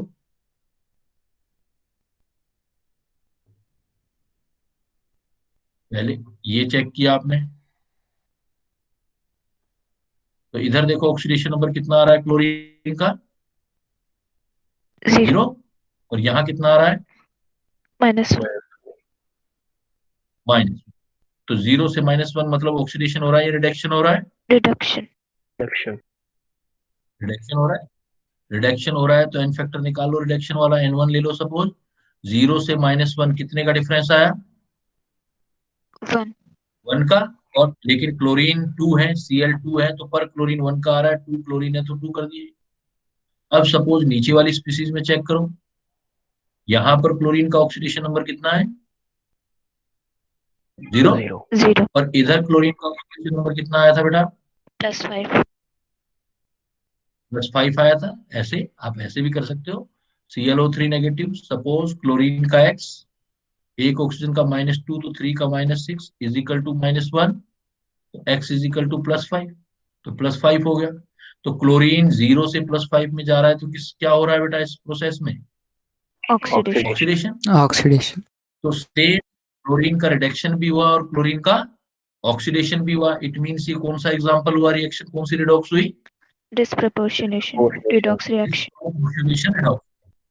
डिस्प्रोपोर्शनेशन रिडॉक्स हुआ तो ऑक्सीडेशन है, तो एन फैक्टर यहाँ भी निकाल लो, N2 सपोज। तो देखो 0 से 5 कितने का डिफरेंस आया, 5 5। फिर क्लोरीन काउंट करो कितने हैं, 2 2। अब आपको रिजल्टेंट निकालना है तो N total is equal to क्या फार्मूला यूज करोगे इसमें डिस्प्रोपोर्शनेशन में, N1 into N2 N2 by और N1 N1 plus plus N2 N2। तो कितना हो गया देखो, 2 इंटू 10 अपॉन 2 प्लस 10, कितना हो गया 12 अपॉन 5 by 20/12, सिंपल कर लो इसको, तो 5/3। 5/3. तो एन फैक्टर कितना यूज करोगे इसका? 5 5 बाई by 3. थ्री। 5/3. क्लोरीन का होट एंड कंसंट्रेशन में 5/3 हो गया। अब मुझे इस केस में इक्विवेलेंट वेट ऑफ क्लोरीन निकालना हो बेटा। Equivalent weight of chlorine is equal to formula weight upon N factor हो जाएगा। तो फार्मूला वेट एन फैक्टर जो होगा वो कितना लिखूंगा मैं? 5/3। तो ये इक्विवेलेंट वेट आएगा 3/5 m। क्लियर? किसी को कोई डाउट? No sir. तो आपके अलग अलग टाइप के केस हैं, पहले आपको केस पर वर्क करना है, अच्छे से वर्क करना है आपको। Equivalent weight 3m-5।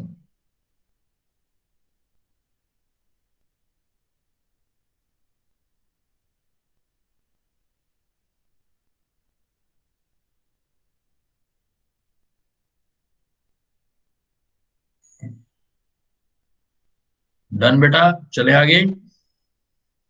Yes sir. Yes, sir. Yes, sir. Suppose मैं अब आपको डिस्प्रोपोर्शनेशन की कुछ एग्जांपल शेयर करता हूं। इसी टाइप का एक एग्जांपल है बेटा, phosphine, phosphorus, white phosphorus, white phosphorus. Thermodynamics में किया होगा आपने। White phosphorus react with alkali to give phosphine, मतलब pH 3 and hypophosphite ion,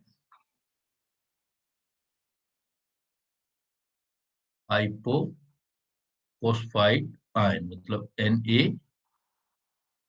हाइपोफॉस्फाइड ion देना है तो H2PO2 नेगेटिव आयन। जैसे अगर आप व्हाइट फास्फोरस ले लो, व्हाइट फास्फोरस P4 होता है, इसकी रिएक्शन कराओ आप NaOH के साथ, तो NaOH के साथ रिएक्शन करके ये एक तो बनाता है फॉस्फीन, मतलब PH3 में कन्वर्ट हो जाता है। एक बना देता है सोडियम हाइपोफॉस्फाइड, मतलब NaH2PO2।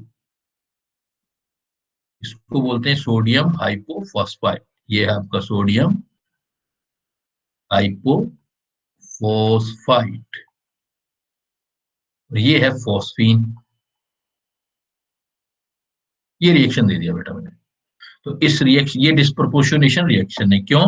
बिकॉज देखो यहाँ फॉस्फोरस का ऑक्सीडेशन स्टेट निकालोगे तो 0 निकलेगा, यहाँ फॉस्फोरस का ऑक्सीडेशन स्टेट निकालोगे तो ये फॉस्फोरस pH3 में जो जा रहा है वो +3 में कन्वर्ट हो रहा है, -3 में।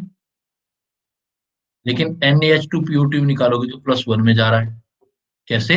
अगर NaH2 में चेक करना चाहते हो तो कर सकते हो आप। NaH2PO2 में सपोज फॉस्फोरस का ऑक्सीडेशन स्टेट निकालना है, तो Na का कितना होता है बेटा?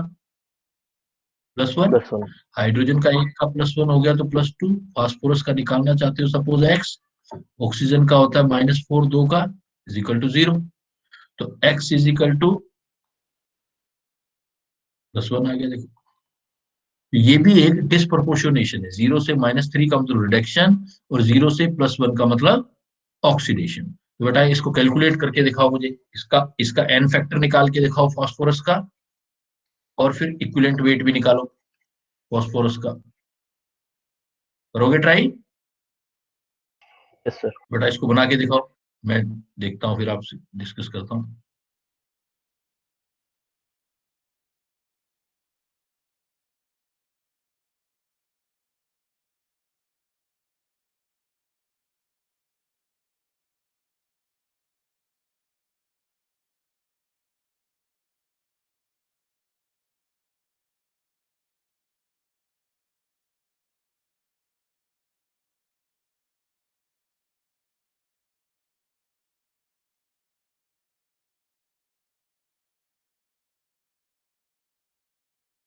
सर 3. Sir, 3.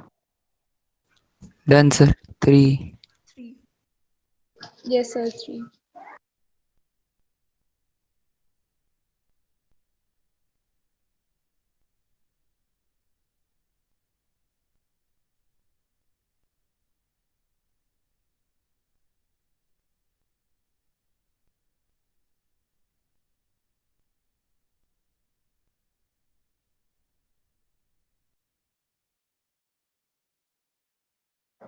आया बेटा किसी का? Sir, 3. सर 3 आ रहा है. 3 आया सर. 3 n फैक्टर 3 आ रहा है। Yes, sir.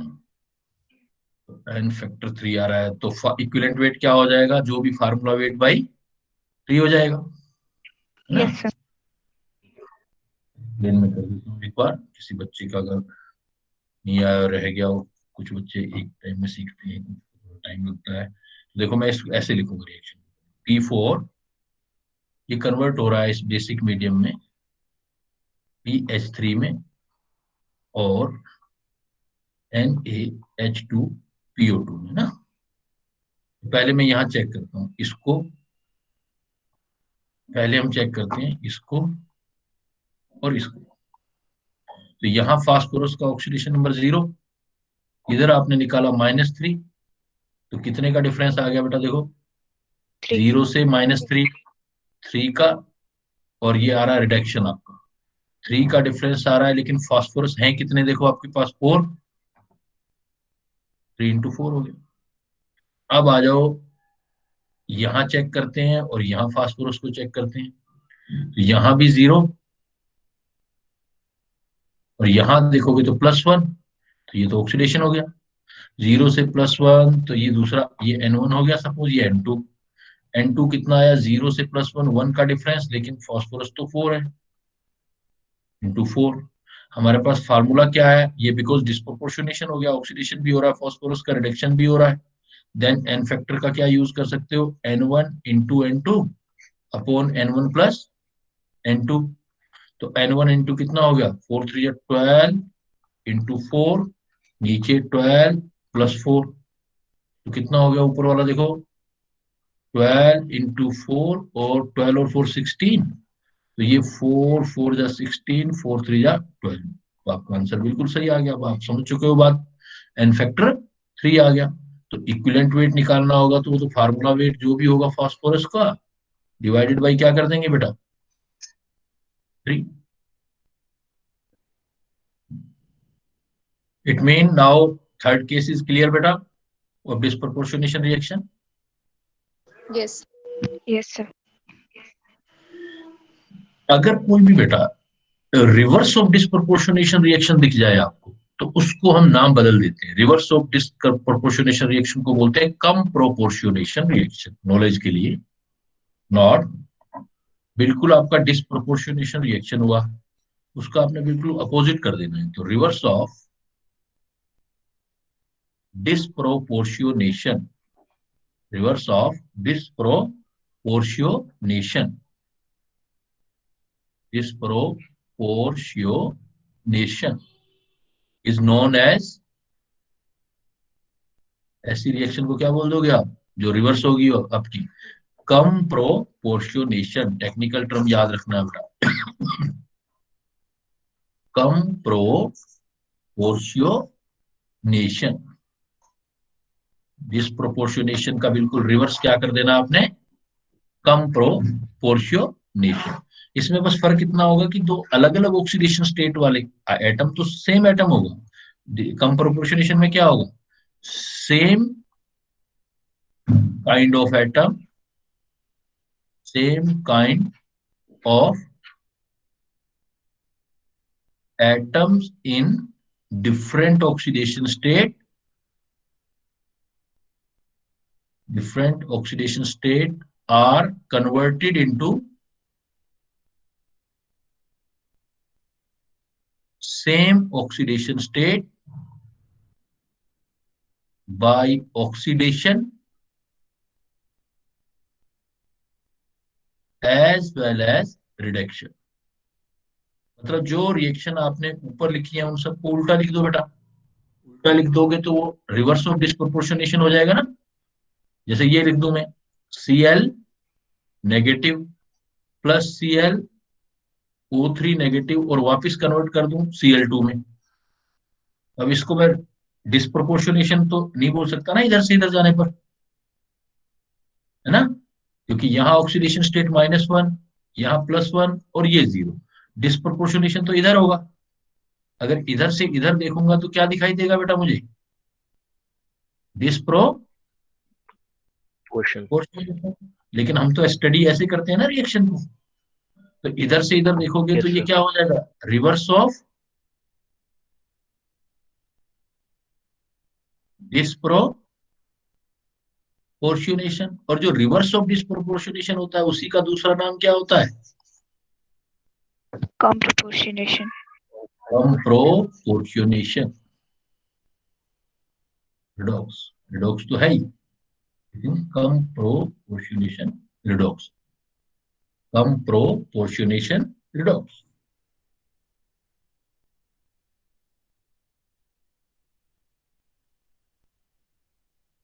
तो रिवर्स ऑफ डिस्प्रोपोर्शनेशन को आपने बोलना है बेटा कॉम्प्रोपोर्शनेशन। और इसका एक एग्जांपल देखो, काफी बेस्ट एग्जांपल है कॉम्प्रोपोर्शनेशन का। ये एग्जांपल है ammonium nitrite. Ammonium nitrite on heating gives nitrogen gas। Ammonium nitrite का फार्मूला होता है बेटा NH4NO2। अमोनियम नाइट्राइट अगर मैं इसको हीट कर दूं तो ये नाइट्रोजन गैस प्लस H2O देगा। तो अब अगर आप इसको स्टडी करोगे, इसलिए मैंने ये एग्जांपल आपको जब ऑक्सीडेशन स्टेट करना सिखाया था तब बताया भी था बेटा मैंने। ये मैंने कहा था कि इसको ब्रेक कर लिया करो, ऐसे साल्ट आ जाए तो NH4 पॉजिटिव कर दो और NO2 नेगेटिव कर दो। उससे आपको इनके ऑक्सीडेशन स्टेट जो है रियलाइज करने में प्रॉब्लम नहीं आएगा। यू जो है don't face problem to calculate the oxidation state of nitrogen. First case जो आपका अमोनियम है, here you can calculate in this way। suppose oxidation state of nitrogen is X, then for hydrogen 4 is equal to +1, what is the oxidation state of nitrogen in ammonium ion? That is the -3. -3. It means here in ammonium salt, in cationic part, oxidation state of nitrogen is -3.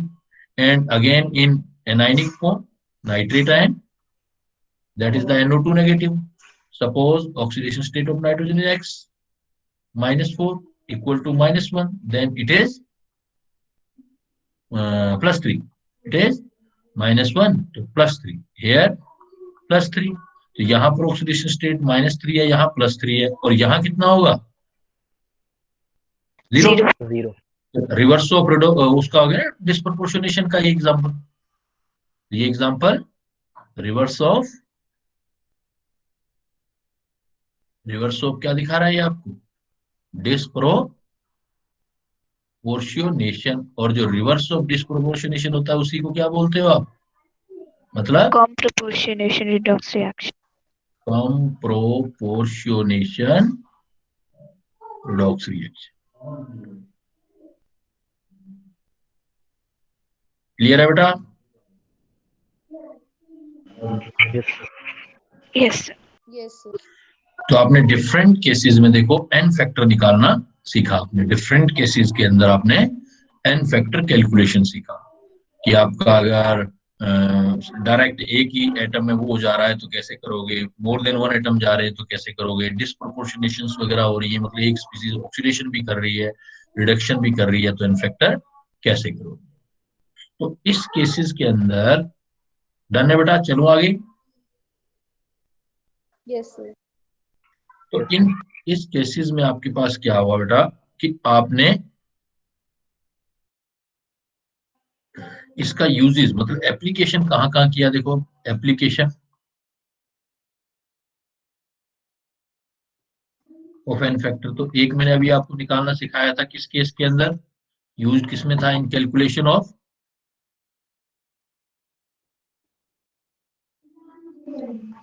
Equivalent weight, Yes. Calculation of equivalent weight of oxidising agent और reducing agent. एक तो ये कर सकते हो। दूसरा important चीज क्या कर सकते हो, इससे आप बैलेंसिंग ऑफ इक्वेशन कर सकते हो। आप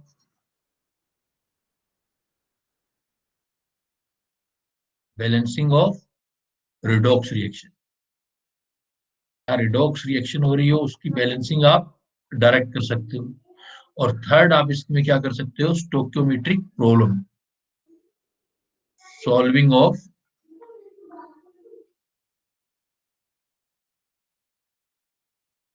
स्टोइकियोमेट्रिक प्रॉब्लम्स।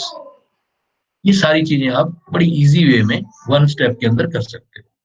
जैसे एक तो चीज हमने सीख ली, कौन सी वाली कर ली बेटा, calculation of equivalent weight, N factor पता है तो फार्मूला वेट को एन फैक्टर से डिवाइड कर दो तो ये तो हो जाएगा।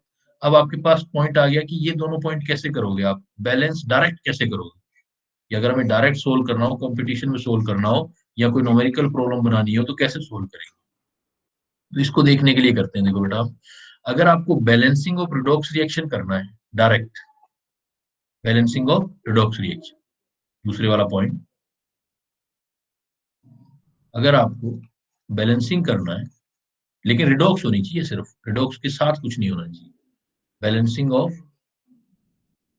सिर्फ आपको रिडॉक्स रिएक्शन करना है, रिडॉक्स रिएक्शन ओनली। तो आप क्या करो, एन फैक्टर का रिवर्स जो होगा वो कोफिशिएंट होगा, ये यूज करो hint, reverse of N factor of reactants become their coefficient।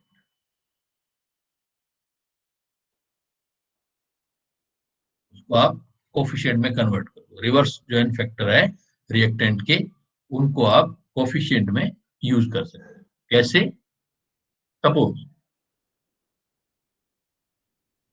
मैंने आपको कहा कि ये रिएक्शन बैलेंस करना है, एज एग्जाम्पल मैंने आपको बोला, आपको ये रिएक्शन दिया मैंने, MnO4 नेगेटिव और Fe+2, आपको बैलेंस करना है Mn2 पॉजिटिव और Fe+3 आयन में, एसिडिक मीडियम में बैलेंस करना है, इन एसिडिक। दिखाई दे रहा है बेटा, स्क्रीन क्लियर है। Yes, sir.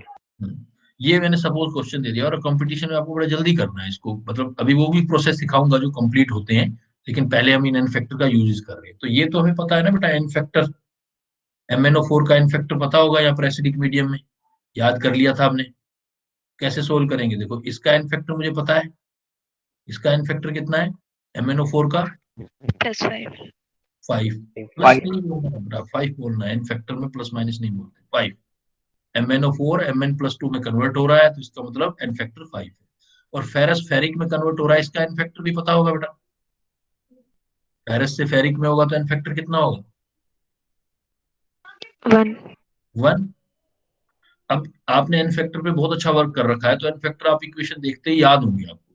अब एन फैक्टर को बैलेंस इक्वेशन में क्या कर दो आप, रिवर्स कर दो, ये वाला यहां ले जाओ और इसका एन फैक्टर इधर ले जाओ, तो आपकी इक्वेशन बाकी अपने आप बाकी हिट एंड ट्रायल से हो जाएगा। तो ये क्या बनेगा, 1 MnO4 नेगेटिव प्लस 5 Fe+2। तो रिएक्टेंट के जो एन फैक्टर हैं उनको रिवर्स कर दो बेटा, तो आपके कोफिशिएंट बन जाएंगे। अब आपको एसिडिक मीडियम में करना है, इन एसिडिक मीडियम, पहले ये काम कर लिया आपने, इतना काम क्लियर है बेटा, तो मैंने अभी काम किया है, क्लियर है। Yes. सिर्फ रिएक्टेंट साइड में Yes. आपने एन फैक्टर दे देंगे रिवर्स। अब एन फैक्टर रिवर्स डाल दिए, अब बाकी चीज हिट एंड ट्रायल से सोल्व कर दो। बाकी चीज आप हिट एंड ट्रायल से सोल्व कर देंगे। कैसे? सपोज इधर 1 mn आ गया, ये तो कर दिया। अब आप दोबारा लिखो 1 MnO4। पहली बार थोड़ा सा टाइम लगेगा, बाद में कोई टाइम नहीं लगना, सीधा आपकी क्वेश्चनिंग सोल्व हुई रहेगी। तो देखो Mn है इधर, तो Mn तो इधर 1 है तो यहाँ भी 1 दे सकता हूँ बेटा, है ना। इधर Fe है +3, तो इधर भी कितना दे सकता हूँ मैं, इधर 5 है तो यहाँ भी हिट एंड ट्रायल से 5 है। अब एक काम करो, इधर आपके पास जिस तरफ ऑक्सीजन एक्स्ट्रा पड़ रहे हैं उसके अपोजिट साइड वाटर मॉलिक्यूल डाल दो उतनी। इधर कितने दिखाई दे रहे हैं ऑक्सीजन आपको एक्स्ट्रा? 4। अपोजिट साइड में 4H2O। जिस साइड में ऑक्सीजन हो उसके अपोजिट साइड में उतने ही वाटर डाल दो। अब क्या एक्स्ट्रा हो जाएगा आपके पास? हाइड्रोजन। हाइड्रोजन। अब हाइड्रोजन देख लो कितने एक्स्ट्रा है आपके पास, हाइड्रोजन चेक कर लो। 8। 8। तो अपोजिट साइड में उतने हाइड्रोजन डाल दो H पॉजिटिव की फॉर्म, H पॉजिटिव की फॉर्म में आप उतने हाइड्रोजन डाल दो।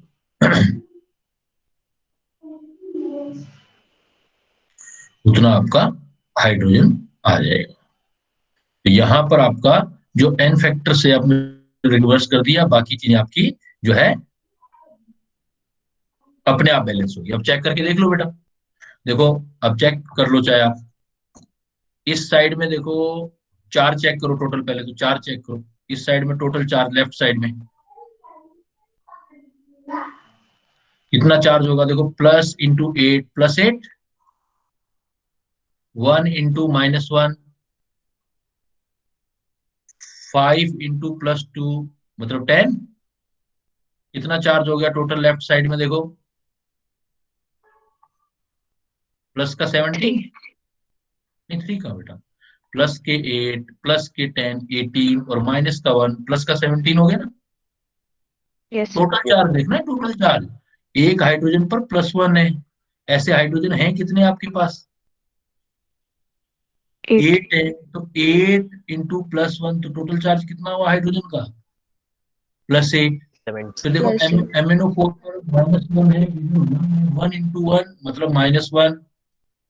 फिर देखो 5 × 2 प्लस का 10, तो टोटल चार्ज लेफ्ट साइड में एरो के इधर देखो कितना चार्ज आ गया, प्लस का 8 प्लस का 10 मतलब प्लस का 18, और -1 कम कर दो प्लस का 17, ये चार्ज आ गया। दूसरी साइड देखो चार्ज चेक कर रहे हैं अब हम, टोटल चार्ज 1 × +2 कितना चार्ज हो गया, +2। +2। 5 × +3 कितना चार्ज हो गया, +15। वाटर पर तो कोई चार्ज नहीं है, Yes, इधर sir. तो चार्ज ही नहीं है, कोई न्यूट्रल है ये। तो इसका मतलब ये भी टोटल कितना आ गया, क्रॉस चेक कर रहे हैं हम। तो लेफ्ट साइड टोटल चार्ज कितना था बेटा, +17. +17। लेफ्ट साइड और राइट साइड भी कितना आ गया, +17. +7। +7। एटम कोई भी एटम चेक कर लो, आपको सारे मिल जाएंगे। तो आपने क्या किया, सिर्फ जो रिएक्टेंट थी उनके एन फैक्टर को रिवर्स पहले रख दिया, बाद में हिट एंड ट्रायल से लेफ्ट साइड के बाद राइट साइड सोल्व कर ली। जिस साइड में जितने ऑक्सीजन ज्यादा थे बेटा उसके अपोजिट साइड उतने वाटर डाल दिए, 4 ऑक्सीजन थे अपोजिट साइड में, 4H2 डाल दिए। और H2O डालने से हाइड्रोजन बैलेंस करने के लिए फिर मैं वापस ऑक्सीजन वाली साइड में चला गया, उतने H पॉजिटिव डाल दिए। क्लियर, कोई डाउट? तो आपका देखो दो ही No, लाइन sir. में, इवन ये 2 लाइन भी नहीं लगेंगी आपको, जब प्रैक्टिस अच्छी हो जाएगी आपको कंपटीशन में ये 2 लाइन भी नहीं बैलेंस हो जाएगी।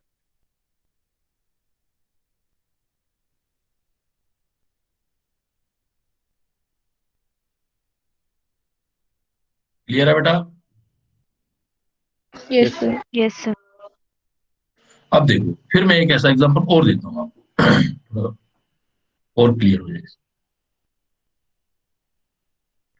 मैंने क्या किया, आपको ये एग्जांपल दे दिया,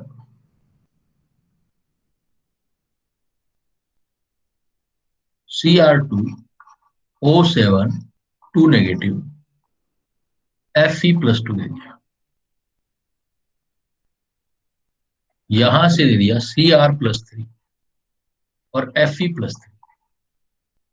मैंने कह दिया इसको बैलेंस करना है एसिडिक मीडियम,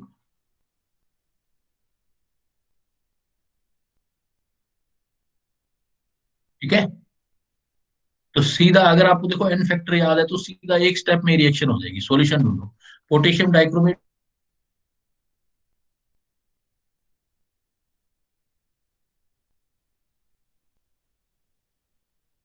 6 था, पोटेशियम डाइक्रोमेट को क्रोमियम में कन्वर्ट किया था तो एन फैक्टर 6 था। और फेरस का फेरिक में कितना एन फैक्टर था यार? 1। 1। ये तो याद करना पड़ेगा। अगर ये भी नहीं करेंगे तो फिर करेंगे क्या फिर हम? तो एन फैक्टर जो है रिवर्स कर दो, इसका एन फैक्टर इधर, इसका एन फैक्टर इधर, तो क्या बन जाएगा देखो, 1 Cr2O7 2 नेगेटिव और 6 Fe+2। रिएक्टेंट साइड सोल्व कर ली, इधर लिख दिया फिर Cr+3 और Fe, अभी कुछ नहीं लिखा इधर, ऐसे करके लिख के छोड़ दिया। अब क्रोमियम सोल्व करना है देखो। तो क्रोमियम है कितने देखो आपके पास? 2। या 2 लगा दो।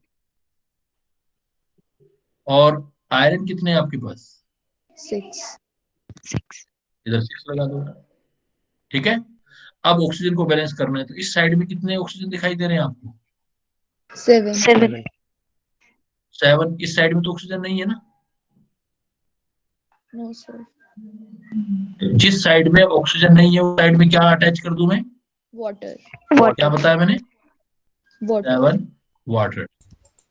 अब वाटर अटैच हो गया, मीडियम एसिडिक है तो जितने एच एक्स्ट्रा हुए वो फिर अपोजिट साइड ले जाता हूँ। यहाँ कितने हाइड्रोजन है देखो? 14। 14. 14 अपोजिट साइड ले 14 H positive. Clear? Yes, sir. हो गया बैलेंस बेटा। बैलेंसिंग आपकी हो गई, चेक कर सकते हो आप। देखो टोटल चार्ज निकाल लो इस साइड से और इस साइड से चार्ज निकाल लो आप। इधर क्या है 14 इंटू 1 14 का पॉजिटिव। देन आप इधर देख लो दूसरा 1 इंटू -2 6 इंटू 12 तो कितना हो गया 24 24। है ना। इधर निकाल के देखो 3 इंटू 2 6 हो गया बेटा। 3 इंटू 2 6 और 6 3 जा 18। ये भी कितना हो गया ना बैलेंस। Yes sir. कितनी कितनी देर में बैलेंस हुआ ये? अगर आपको एन फैक्टर याद है तो कितना टाइम लगा बेटा? बहुत कम। बहुत कम टाइम लगा ना। तो कंपटीशन यही तो होता है, वहां पर आपको कम टाइम में जो आपको आंसर निकालने होते हैं। बना लोगे? Yes sir. Yes Yes, sir.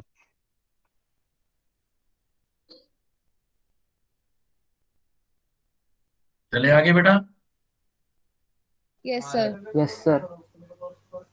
अब देखो एक चीज मैंने आपको और बताई थी इससे, मैंने बोला था कि इससे आप इक्विवेलेंट वेट कैलकुलेट कर सकते हो, इक्वेशन को बैलेंस कर सकते हो और एक क्या है न्यूमेरिकल प्रॉब्लम सोल्व कर सकते हो आप स्टोइकियोमेट्री वाली।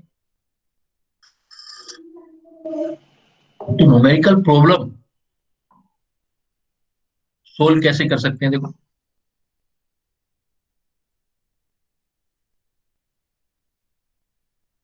अर्थ था आपका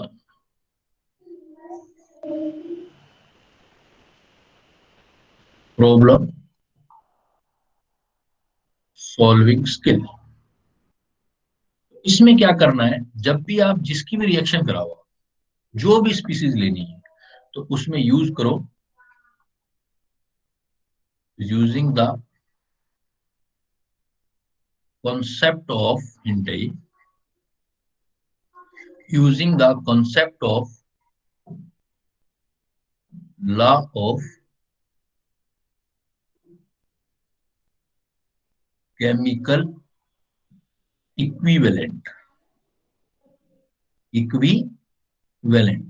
मतलब जो भी स्पीसीज है, मान लो ये रिएक्शन लिख दी मैंने A+B बना रहा है C D कुछ भी बना रहा है, तो आप इसको लिखोगे इक्विवेलेंट ऑफ A, इसकी भी रिएक्शन करानी is equal to equivalent of B is equal to कुछ भी लिखा हुआ है, या 1 है या 2 है या 5 है, लेकिन आपने इक्विवेलेंट इक्वेट करने, इक्विवेलेंट ऑफ C, ये concept use equivalent of A is equal to equivalent of B। जो हमें रिएक्शन करना होगा वो हम यूज करेंगे। मान लो दो स्पीसीज लेनी है, आप इक्विवेलेंट A और B लेनी है, तो आप इक्विवेलेंट जो निकालते हैं एक फार्मूला होता है बेटा, equivalent is equal to mole into N factor. Equivalent is equal to क्या फार्मूला होता है, मोल इंटू एन फैक्टर। तो डायरेक्ट आप ये भी लिख सकते हो, mole into N factor of A is equal to mole into N factor of B. Balancing की रिक्वायरमेंट नहीं है आपको, इक्वेशन को बैलेंस करने की रिक्वायरमेंट नहीं है, बस जिस स्पीसीज का आप रिएक्शन कराओगे उसके मोल और एन फैक्टर दूसरी स्पीसीज के मोल और एन फैक्टर से इक्वेट करो, आपका क्वेश्चन सोल्व हो।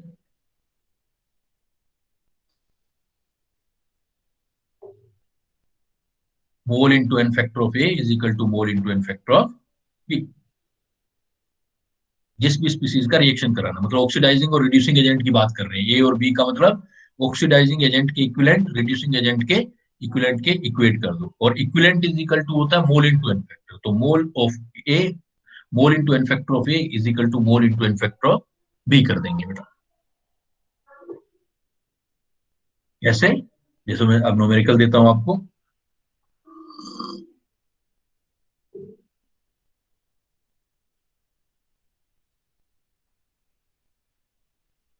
सपोज मैंने आपको एक प्रॉब्लम दिया,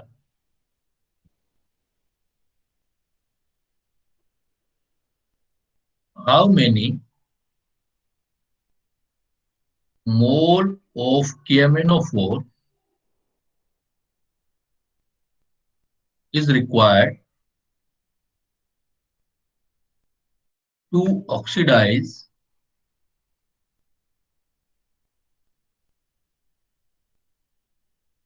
0.4 mole of ferrous sulfate into ferric sulfate in acidic medium, in acidic medium. इस टाइप की कुछ प्रॉब्लम आएंगी बेटा। आज नॉर्मल लेवल की प्रॉब्लम कराऊंगा, नेक्स्ट क्लास में फिर लेवल इंक्रीज करेंगे हम। How many mole of KMnO4 is required to oxidise 0.4 mole of ferrous sulphate into ferric sulphate in acidic medium. तो इसमें देखो बेटा, रिएक्शन किस किस का हो रहा है, इसका किसके साथ रिएक्शन कर रहे हो, KMnO4 निकालना है ना आपको, यस सर। KMnO4 निकालना है, और KMnO4 रिएक्ट किससे कर रहा है, FeSO4। FeSO4।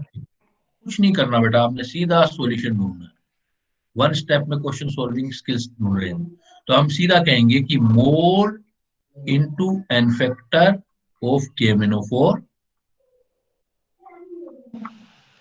Is equal to mole into N factor of ferrous sulphate.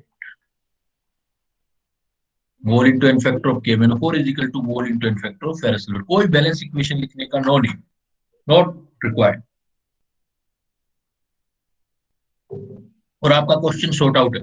देखो मोल निकालने थे सपोज एक्स, एन फैक्टर याद होना चाहिए बेटा, KMnO4 का एन फैक्टर एसिडिक मीडियम में कितना किया था, 5। 5 5 is equal to ferrous sulphate की मोल दे रखी है बेटा आपको 0.4। Into N factor ferrous sulphate का याद होना चाहिए आपको 1। फेरस 1। सल्फेट फेरिक सल्फेट में कन्वर्ट होता है 1 होता है। तो X is equal to value 0.4/5, तो इजी ये होगा, तो इसको सोल्व कर लो 0.08। Clear. Yes sir. Yes sir. Yes sir. हमने ऑक्सीडाइजिंग एजेंट और रिड्यूसिंग एजेंट की किस चीज को बैलेंस करके रखना है, mole into mole and N factor. N factor, mole into N factor को बैलेंस करके रखना है। तो मैं एक दो प्रॉब्लम और देता हूं आपको इस पर।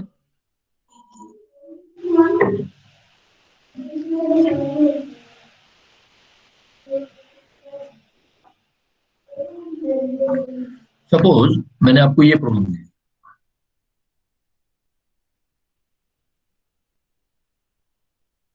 How many mole of KMnO4 is required to oxidize ferrous sulfate in alkaline medium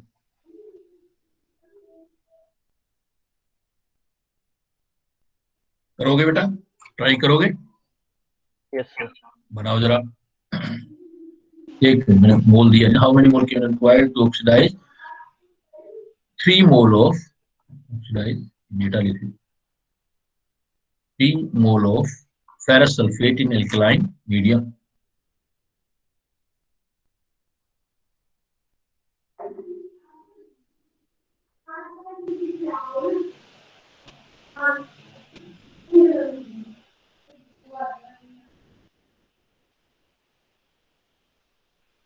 Sir, 1.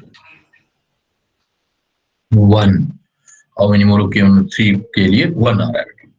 और किसी का आंसर बेटा? सर 0.13। 0.13। देखो सॉल्यूशन सर 0.6। 0.6। देखो मुझे ये पता है कि मोल इंटू एन फैक्टर, अगर मैं KMnO4 के mole into N factor ferrous sulphate के सामने रखूं, क्वेश्चन शॉर्ट आउट हो जाए। KMnO4 है, बट इंटरेस्टिंग पॉइंट ये है कि अब की बार KMnO4 जो है उसको किस मीडियम में लिया गया है? अल्कलाइन। एल्कलाइन। Alkaline medium. एक एक पॉइंट पे ध्यान देना है बेटा। तो एल्कलाइन मीडियम में KMnO4 का एन फैक्टर क्या होगा? 3। 3। 3. दिया नहीं तो मोल दे रखा है, नहीं दे रखा में x, एन फैक्टर हो गया 3 इज इक्वल टू इसके मोल दे रखे हैं हमको 3 और फेरस सल्फेट का एन फैक्टर 1 नहीं रहना, तो 1 ही रहना। तो x इज इक्वल टू कितनी वैल्यू आ गई देखो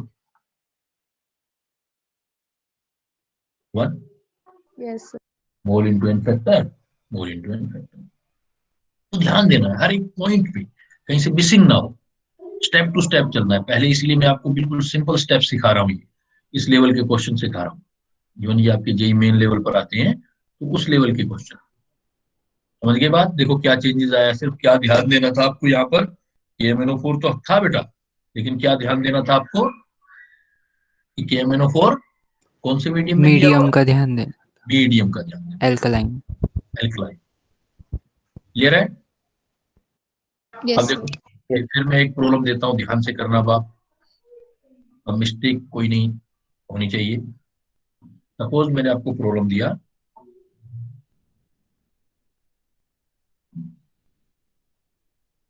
how many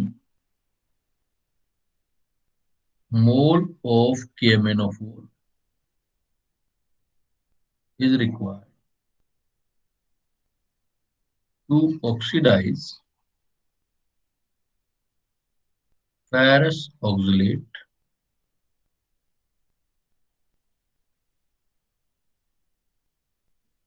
in acidic, how many mole of KMnO4 required to oxidize 2 mole of ferrous oxalate in acidic medium?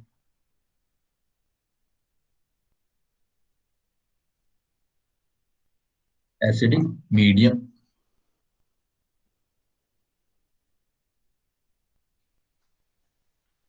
बोलो जरा बेटा क्या आंसर आएगा?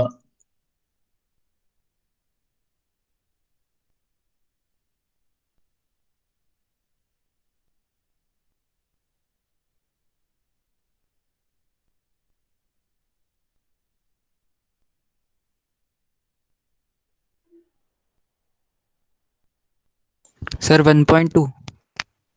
1.2। और देखो बच्चों, और किसी का आंसर? यस सर सर 1.2 आ 6। रहा है। कितना बेटा?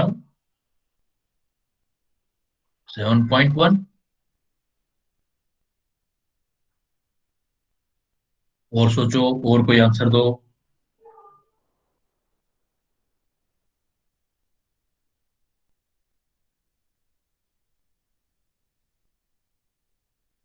सर 6। 6। आप एक चीज नोट कर रहे हैं बेटा, सभी लोगों का आंसर जो है डिफर हो रहा है ना। इसका मतलब क्वेश्चन जो एग्जाम में आता है उसमें मेन लेवल का क्वेश्चन है तो कुछ ना कुछ तो होगा उसमें, क्योंकि अदरवाइज तो अगर सीधा ही होता तो सबका आंसर सेम होना चाहिए था। देखो सबका आंसर अलग अलग आ रहा है। देन देखो, अब हम प्रॉब्लम सॉल्विंग स्किल देखते हैं। तो हमें तो ये पता है ना कि रिएक्शन किसका किससे करना है बेटा इसमें। How many mole of KMnO4 और रिएक्शन किससे कराना बेटा? 2 मोल ऑफ फेरस ऑक्सलेट। तो इस बार मैं क्या लिखूंगा सॉल्यूशन के अंदर? सॉल्यूशन में ये लिखूंगा ना, mole into n factor of KMnO4 is equal to mole into n factor of, इसका देना पड़ेगा मुझे ferrous oxalate. Ferrous oxalate. Ferrous, और ये प्रैक्टिस से याद होगा बेटा, जितनी ज्यादा प्रैक्टिस करोगे उतना बेटर रहेगा। तो यहाँ कोई प्रॉब्लम नहीं था। n फैक्टर KMnO4 का एसिडिक मीडियम में तो आपको पता है n फैक्टर कितना यूज करोगे उसमें? 5। 5। लेकिन फेरस ऑक्सलेट याद आया? फेरस ऑक्सलेट फेरस सल्फेट नहीं है बेटा, ये फेरस ऑक्सलेट जो किस में कन्वर्ट होता था? फेरिक में और कार्बन डाइऑक्साइड। सर 1.2 आ रहा है ना। तो वहां से हमने क्या लिया था कि n फैक्टर आयरन के केस में 1 था और C2O4 के केस में 2 आया था, तो टोटल n फैक्टर कितना निकाला था हमने? 3। तो फेरस ऑक्सलेट की तरफ अब दिमाग जाना चाहिए था, तो मैंने फिर ना मीडियम मीडियम हटा के मैं दिमाग उधर ले गया आपका। फेरस सल्फेट की जगह मैंने फेरस ऑक्सलेट कर दिया। अब आप सोल्व करोगे, देखो मोल निकालने आपको x, n फैक्टर आपका KMnO4 का कितना आ गया 5 इज इक्वल टू मोल दे रखा था इसका 2, और फेरस ऑक्सलेट का n फैक्टर यहाँ यूज करना था बेटा, n फैक्टर फेरस ऑक्सलेट का 3। तो x इज इक्वल टू कितना हो गया भाई? 3 इंटू 6/5, मतलब 0.5 बन जा 5.2। समझे बेटा? Yes sir. यस। तो जितना प्रैक्टिस करोगे, जितना क्वेश्चंस का प्रैक्टिस करोगे, उतना फिर आपको इसमें आइडिया लगेगा कि देखो हर एक क्वेश्चन में कुछ अलग अलग मिस्टेक हो रही थी हमारी। Are you getting? In different questions level of mistakes are different, मतलब हमारा माइंड वहां नहीं जा रहा था। तो वो प्रैक्टिस कर लेंगे तो फिर सीधा चला जाएगा, एग्जाम में हम सीधा वहां पर चले जाएंगे। तो आज बेटा रिपीट कर दो क्या क्या किया हमने। आज क्लास स्टार्ट किया था तो कहां से किया था? आज क्या चीज सीखी है हमने? n factor. N factor. N factor. N factor सीखा। एन फैक्टर क्या होता है ऑक्सीडाइजिंग रिड्यूसिंग एजेंट के लिए? वन वर्ड नंबर में ऑफ गेनिंग और लूजिंग इलेक्ट्रॉन पर हाँ, स्पीशीज। लूजिंग और गेनिंग इलेक्ट्रॉन पर स्पीसीज। उसको निकालने के अलग अलग तरीके थे। कितने तरीके किए हैं बेटा? टोटल कितना टाइप्स किया था हमने? एक केस फर्स्ट डायरेक्ट किया था, दूसरा केस मोर देन वन स्पीसीज वाला, और तीसरा डिस्प्रोपोर्शनेशन वाला, है ना। और एन फैक्टर के यूजेस से आप क्या क्या कैलकुलेट कर सकते हो at the end? Sir balancing, equivalent weight. Stoichiometric, equivalent equivalent weight.